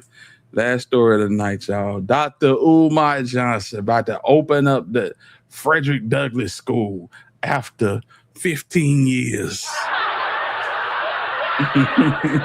This nigga been asking for donations forever. And he just that close to getting to it. And salute to everybody that's been rocking with us. Hit the like button, man, and support the channel. Let's go. Lost his everlasting mind. At this point, I'm starting to think there's this long running joke that everybody is in on that I'm just not in on. This has to be a Boondock skit at this point. This has to be something out of South Park.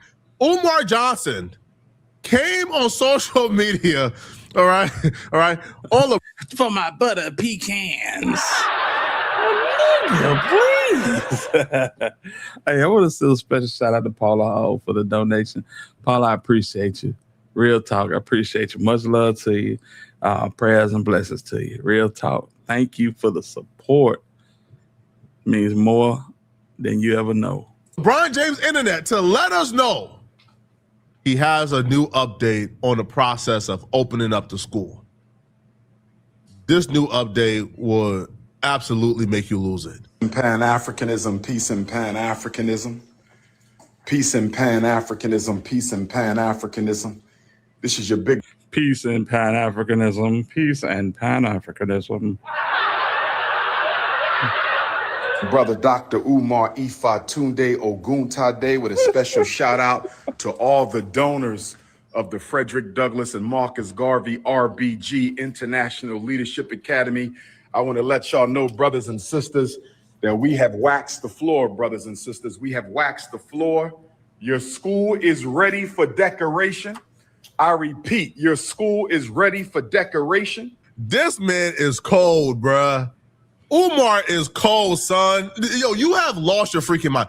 So Umar Johnson, big grand announcement is that the school is complete. The only problem with this is Umar Johnson says the school is complete and ready for, I'm expecting ready for opening, ready for to start taking students, ready to start hiring teachers, ready to let the curriculum go public. He says it's ready for decorations. Well, what was stopping the school from being decorated before? And then also, you announced the school is complete, but isn't this the exact same announcement you made in February? 4 months ago? Didn't you say 4 months ago the school is absolutely complete, nothing left to be done but to get the inspection? Thank you to all my donors around the world. I know it has been 7 long years. I know it has been 7 long, hard, tough, grueling years, but we are here, baby. The school is absolutely done. The school is fully done. The school is completely done. And on Tuesday, because government is closed on Monday to celebrate white supremacy presidency. The government is closed on Monday to celebrate white supremacy presidency. But on Tuesday, I'll be contacting the city to request an inspection of the Frederick Douglass and Marcus Garvey Elementary School and Gym. Brothers and sisters, thank you for those of you who stood with me. Not the fakes and the phonies. Not those who act like you supported me but didn't trust me, didn't believe me. You listened to the struggle streamers and the scammers. You believed them. 4 months later, you make a grand announcement. The school is complete. Fully complete. Fully. After 7 years, try 17, my nigga. We done heard about this. We've been hearing about this on the Breakfast Club forever. Coming from a struggle streamer like myself, yes, we've been hearing about this for forever. And the ladies, because you placate to the ladies, that's why you up in there with a damn floor shirt on looking like Big Daddy Kane and shit. Yeah. We know what you doing to my butter pecans, to my melanated queens, and to, yeah. We know what this shit is, man. This shit ain't nothing but a damn heist for money, man. I don't trust no ninja to talk fast in a circle and can't remember what they said. Come on, man. Yeah, damn con artist. Yeah, damn devil. Who said that? I can't remember. But yeah, this nigga here is the worst, bro. We just need an inspection, and now inspection, electrical inspection, all that. We got Althea in the building. She sends her love with a $5 super chat. I appreciate you. Thank you, Althea. Much love to you. Peace and blessings. You know, my butter pecan sister, my melanated queen. I was trying to get my Dr. Umar on. My bad, Althea. Sunday says in the building, what's going on? Salute to you. It's the government that's holding up the inspection. Bro, at what point do we say enough is enough, man? This is bad, bro. But watch how Umar Johnson, like, yo, you would watch Umar Johnson comment section. Like, yo, you would think the internet on YouTube is a different place. In his comment section, these people are eating it up and buying it up, bro. Yo, people like, thank God Ifatunde have delivered. People really believe this stuff. Watch how Umar Johnson sells the exact same announcement and news he made 4 months ago. Watch how he sells this as this new update and something to be excited about. I repeat, your school, my school, our school, the first school in American history built by the African diaspora is ready for decoration, brothers and sisters. We have not gotten our final building inspection. We are being held up, but we are going to be patient. Damn, the inspection was supposed to be like 4 or 5 months ago, though. Damn, that's wild. Patient and respectful, as patient and respectful as we can possibly be under the circumstances, brothers and sisters. Your school is ready to be decorated, but we need a certificate of occupancy. Your school is ready to be decorated, but we need a certificate of occupancy. I want to thank all my donors who've been standing with us. We are complete, brothers and sisters. Look at your school. Look at your school, brothers and sisters. We are complete, and we are ready to decorate for our children. We are ready to decorate for our community. Douglass and Marcus Garvey Academy is ready to operate, brothers and sisters. We are ready to operate, brothers and sisters. Hit your PayPal, paypal.me/FDMG Academy. Hit your PayPal, paypal.me/FDMG Academy. Immediately after saying we don't have the certificate of occupancy yet, we have not been cleared, right, to that this place is safe for people to be inside of. He says immediately afterwards, oh, we are ready to operate. We are ready. No, you're not. You don't have a certificate for occupancy. Okay, we don't know if there's black mold in that building, bro. So after what, 10 years? After 10 years of raising money, after what, he bought the school in 2019? So after what, seven years of having this school, Umar Johnson can finally say, hey, the floors are shiny, right? And we are ready to decorate and hang up pictures and hang up paint. And you now have to hit the PayPal. Yo, this man is crazy. This man said, we are ready to operate. Hit the PayPal, people. We don't even know, man. We got instructors. Yeah, instructors are very important, fam. You can't get past inspection. I know you ain't got no instructions. You got the buffing boss in there to take care of the flows, and now you want another $10,000 in donations, boy. This shit is wild work. I swear, man. Shout out to Ifatunde, motherfucking Dr. Umar Johnson. God damn. This can't be life. Yo, I feel like whenever that money go low, Umar Johnson said, all right, bro, it's time to hit the IG live and to sell this false hope. The man said, we don't have the certificate of occupancy.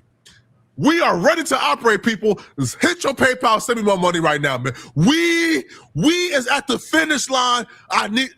You ever watch like that YouTube live where there's this dude, right? This dude who like edges like his audience, like where like he puts his hand like under this like sharp chompy game, right? Where like you put your hand there and then it chops down. He says, I'm about to do it, people, in 5, in 4, in 3, in 2, in 1. Hey, before I do it, people, hit the like, donate. That's the game Umar Johnson's playing, right? He puts his hand so close to the chopping machine, and before he does it, hey, hit the like and donate more. 5 seconds out. Oh, come on, bro. Yo, Umar, this is just nasty, bro. Yo, Umar Johnson doesn't stop just here. Yo, Umar Johnson really tries to sell this, and the more he sells it, the more ridiculous it looks. You must donate or you cannot participate. I said you must donate or you cannot participate. Look at those floors, brothers and sisters. We ready. This is very literally a scam. This is the very definition of a scam. The man tells you something that's not true. We are ready for occupancy. We're ready to operate. Send in your donations. Send in your donations. All people, we is this close to opening up. But when we open up, if you don't send a donation, if you don't donate, you cannot participate. If you don't donate, you cannot participate. How are y'all still co-signing this as anything legitimate? How are people still falling for this stuff, man? He gave you the exact same announcement 4 months ago and told you to donate because the school is right around the corner. Right, they gonna come on Tuesday.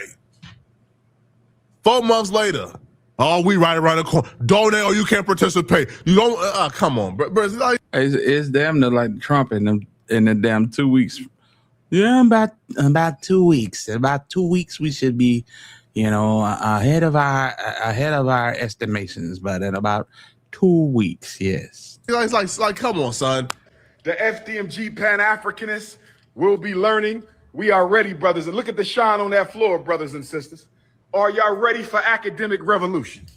Are y'all ready for academic revolution? Are y'all ready for the intellectual insurrection, brothers and sisters?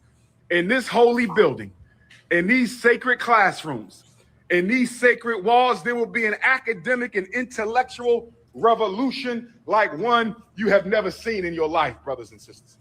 Like one you have never seen in your life. The revolution is coming, academic and intellectual. Black boys will be saved. Black girls will be saved. And the community programming will be off the hook. I said the community programming will be off the hook. I said the community programming will be off the hook. Brothers and sisters, oh yes. Oh yes. The community programming will be off the hook. Bro got a buffing job done and trying to pull them donations in. You got one classroom out the whole school with desk in it. You ain't seen a teacher's desk yet. You ain't seen a computer chair yet. You ain't seen nothing but buffed floors, freshly buffed floors. This shit is, boy, I tell you, salute to Umar because he got the gift of gab. God, man, this is bad. Get your PayPal. PayPal.me/FDMG Academy. This is the teacher's lounge. This is the teacher's lounge. This is the teacher's lounge, brothers and sisters. We got to get a couch for our teachers. We got to get a refrigerator for our teachers. We got to get a television for our teachers, brothers and sisters. It's nation time. It's nation time, brothers and sisters. We not playing no games. It's nation time. We not playing no games. The time is now, brothers and sisters. The time is now. Stop playing the game. They said we stole the money. They say there would never be no school, but I'm here to tell you today the school is done and the school is ready. I said the school is done and the school is ready, brothers and sisters. The school is done and the school is ready. The wait is over, but we need a final building inspection, brothers and sisters. The wait is over, but we need a final building inspection, brothers and sisters. That's what we're dealing with right now. The internet is not a real place, bro. There are people in his Instagram comment section. They're literally shouting, Ifa Tunde has delivered. And I'm like, well, yo, there are people like commenting, hey, Flacco, you're not going to talk about this, though. I had to say, we already did. Yeah. He said this 4 months ago. He said, we are completed. We are done. I'm going on Tuesday to get this building inspected. And you mean to tell me 4 months later, the city of Wilmington, Delaware, that little old town has not come out yet? I mean, man, all right, bro. So it's the government that's now conspiring against you. Like, not the fact that you have grossly mismanaged this. You probably have mismanaged the money, right? It's the government fault. All right. Now, Umar Johnson was so proud of this that he actually came on camera to boast and brag in our faces. And the funny part about it, I don't know if people are just susceptible to cult-like mentality that they just want a savior and a leader. Yo, this man said the same thing 4 months ago, and y'all was just as excited 4 months ago. When you are asking people for an itemized list of things they should get for the teachers, you might want to actually provide teachers first. You might want to hire the teachers, hire the staff, hire the curriculum. Absolutely. Same shit I was saying. Yeah. This shit horrible, man. Get the sign-up fee to be a part of the school. What's the tuition? You have nothing. You have a building that you bought. Do you understand that most people would have expected the school to be ready to be occupied day one when you bought it? The fact that you had to make renovations for 7 years is not the completion and end of the process. It's the beginning of the process.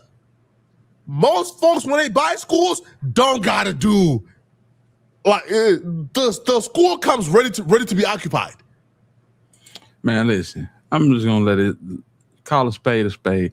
2 years, I say this, 2 years after purchase, and that's a long time. This school should have been already, ready to go. They should be at least 5 graduation classes deep. You know what I'm saying? 5 graduation classes deep. Bro, a scammer. Pan-Africanism, okay, that's cool. At the end of the day, you're a scammer. And yeah. People that listen to you, they just got that trait in their body to where they have to be led by something. And I hate to say that, but it's people like that. They look to be led. Yeah, this is bad. No teachers. How about a website? Can we get a website? Is there a website? I'm not sure. But it looked like all of this type of business would have been handled on a website. You know what I'm saying? But anyway, let me let Flacco finish.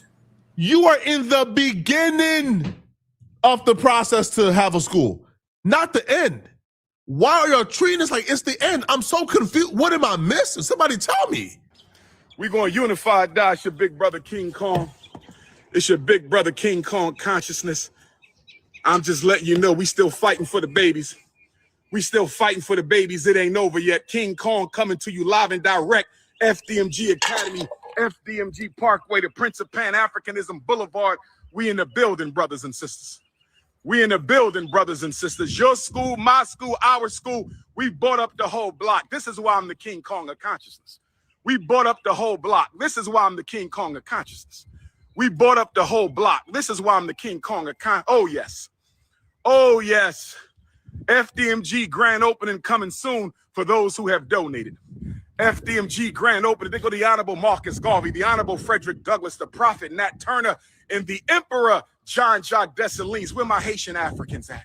This is what we do. We build institutions. We build in. It looked like that mural might have been the first thing that they put up, because that mural older than a bitch. I ain't gonna even hold you. Bro said he's a descendant of Frederick Douglass. Frederick Douglass family wrote this man a cease and desist letter. Said, "Don't be bringing our name up in that shit." That's crazy work. Just to think that you say you related to these folks, and them folks said, "Hey, don't be fucking with us now." King Kong of consciousness. Boy, that's one of them for the record books. If they not building on institutions, they just want to be celebrities, brothers and sisters. If they not building institutions, they just want to be celebrities. If you need to reach me, 214. Umar Johnson is not serious about opening up the school, man. I don't think he's serious. If he's serious, he would actually go ahead and try to progress this further instead of coming up with new ways to announce the same thing. There has been zero progress for 4 months. Zero. And no, I don't enjoy doing it. Yo, do you feel like I enjoy coming here and telling you guys that Umar Johnson has absolute failed? I don't. Right? Because contrary to popular belief, I look at Umar Johnson, and outside of this scamming thing, if we had to weigh the levels of evil outside of Umar Johnson scamming, Umar Johnson is probably extraordinarily better than our other options. It's simple. Our other options are telling us, hey, listen, man, I can't say support the Democrats, because, I don't know what they got for us, I can't tell y'all I'm not voting for no Republican. Like, our other option is literally telling y'all, right, to vote for MAGA to scare Democrats. Like that's what our other option is. Our other options is calling immigrants racial slurs because they hate immigrants and they're hateful. Those are our other options. So, no, I don't want Umar Johnson to fail. I'm just not going to lie to y'all about it. If we have an option between other people who are telling black people to vote for MAGA to scare Democrats, as if voting for MAGA is going to do anything for black people, and they're being hateful towards immigrants, and they hate anybody who's born outside this country, and they're calling us racial slurs, and they're abusing us, you think that I want to root against Umar Johnson? No, I don't. No. I didn't even know Umar Johnson was an option. Gonna be perfectly honest with you. Umar Johnson is a character. When it comes to politics and Umar Johnson, I never crossed the two. Buddy is a character. And as far as politics go, anybody that's telling you to vote for vote Republican to scare the Democrats really think you ain't got common sense. You ain't got what old boy don't do the right thing, say you ain't got the sense God give a billy goat. Come on now. Johnson to actually clean it up. But it's not going to happen, and I'm not going to lie to y'all, no matter what my interests are, okay? But y'all let me know what y'all think about this, man. All right, let me know, all right? What y'all think about this? Do y'all feel like this is progress? I don't think this is no progress at all. Let me know what y'all think, all right? If you're still watching this video and you want to watch. Shout out to Flacco. Listen, damn it. Umar Johnson is the worst type of scammer. Playing on people, playing on their pride as far as who they are as a people just for donations. The fact that this nigga went and got somebody to buff the floor and just walked around showing the floor the whole damn time. That shit is sad, bro. That shit is sad. God got a special place for people like this, bro. And why is there's not ever anybody with Umar when he make these videos? Nobody that'll vouch, who else is on the team? That's all I'm saying. Walk through this bitch and show me everybody at work doing something. I ain't never seen that with Dr. Umar. I have seen Dr. Umar walking through. Dr. Umar standing across the street from the school, looking at the school. Never, who's working with you to get this done? Because if you doing it by yourself, you probably really ain't doing nothing but what we see. You know, unfortunately. When this was brought to the table, I really thought I saw the vision as being way bigger than what he got right here with this school. Just gonna be perfectly honest with you. Um, but this is what it is. Said Umar learned from the New York con shift community how to hustle back when he was in the business suites. Now I can believe that. I can believe that. I can believe that. But this is a different age, bro. Um, this is the information age. People legit can call this shit out, man. People can legit call this shit out. You know, this ain't the day of 3-card Molly where nigga put a card underneath a red Solo cup and move them around. You be like, oh dang, you got me. Now we're way more informed today than we were yesterday, and I just hate for people like this to try to still run the same type of scam. Now they work. You know, I'll say this: the age-old argument that me and Big Pressure used to have about rap music, and he'd be like, "It's just music, yada yada yada, this, that, and the third." And I always told him, I said, "Yeah, and Alexis is just Alexis. Everybody watch the commercials, ain't gonna get one, but some people actually gonna get one. Some people gonna walk in with enough money and purchase them Alexis. The thing is, there's a remnant of people that's gonna follow behind Umar and make sure that he is sustained financially." Just like it's people that listen to rap music and take it at face value. Honeycomb Brazen, Keywan White. Yeah. People that inject rap music into their veins like drugs. This man said he was in the car listening to 762 God by Pooh Shiesty getting mad as hell. Getting mad as hell. And I remember that because I used to be one of them cats too. You know what I'm saying? And that's why I can speak on it so fluently. This shit it's bad. And I know I sound like I'm rambling, but I just, I want to touch on that. And I seem to wrap all three of them together. That shit is crazy. You know what I'm saying? He's not the worst. No, he ain't the worst. I'm going to tell you who the worst is. Peter Popoff. Listen, and call me and get your rock and your Jesus healing oil. You at 3:00 in the morning talking to the old folk that can't go to sleep. You know how many of these old folk that got their pocketbook and Western Union Peter Popoff $100? Oh, it's way worse. It's way worse. Exactly. Yeah. But anyway, y'all, that's my time. We 3 hours and 10 minutes in. I want to say salute to everybody for rocking with me. Divine Black Rose, I appreciate you, man. Paula, what's understood ain't even got to be explained. You know what I'm saying? I want to salute to everybody that donated this evening. Starting with Paula. She donated 3 times. So I appreciate her. J. Rail, I definitely appreciate you. Gina, she sent a donation. I appreciate you. And Althea. Much love to each and every one of y'all, man. You know what I'm saying? Positive Vibe, I see you. Thank you so much for tuning in with us. Sunday Says. We had Tequila in the building early with it, so salute to her. Cypress TV came up. My dog Stan G came up. Black Barbie was in the building. J Balls. My dog K2. Salute to everybody that's rocking with us, man. And this has been Hit Squad TV. And until the next time we decide to spin, go and run up them videos and give your boy a hype. You know what I'm saying? But until then, I'm in the wind. Salute to the hitters. Let's go. Yeah, show me. Back in that bed. Yeah, this shit. Finna murder that bitch. Come on with it. Got a dojo in it, feel like Cobra Kai. With them bricks, karate chop. I just broke it down and recompressed, now it's a lot. Now he hot, dummy blocks. She been eating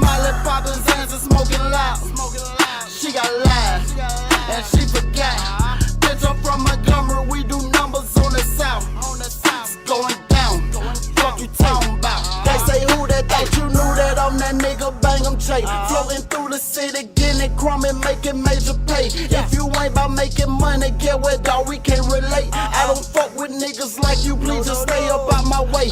Okay, I can make it double 24 to 48. Ain't no drop, it's a drought. They gon' buy this shit all day. Pocket rocket on my waist. Yeah, Lil Nina, that's my babe. She gon' show out by Lil Bang. Niggas know that girl don't play. Okay, me and you ain't equals. No, we not the same. I'm just soaking up these blessings. Thank the man, I can't complain. Nigga finally see the picture. I just got a bigger frame. And I'm still going in. Yeah, you niggas know the name. Got a dojo in it, feel like Cobra Kai. With them bricks, karate chop. I just broke it down and recompressed, now it's a lot. Now he hot, dummy blocks. She been eating Molly, poppin' Zans and smoking loud. She got lies, and she forgot. Bitch, I'm from Montgomery, we do numbers on the south. It's going down, fuck you talking about? Hey, bitch, I just love Pluto, parked the spaceship across the field. Came back with some triple stacks, set out back, we geek for real. She say, bang, bang, where you at? I told her, meet me across the hill. Gon' look up poppin' pills on some video, shit for real. Jun gon' crank up the grill. Told your mail, pull out the speakers. Party every weekend, give a fuck about them peoples. Dip off for a minute, damn, they need me in the kitchen. Bitch, I'm something like a chemist. I'm a young Joe Seavers. Late night now, I'm lurking, nigga, where the cookies at? Yeah, I'm geeking, that's a fact. Say she sober, hold on, hunger, here, just take a piece of that. Got her twisted to the max. Now the bitch won't shut up talking. Bet you didn't know that your baby mama love this fucking dojo in it, feel like Cobra Kai. With them bricks, karate chop. I just broke it down and recompressed, now it's a lot.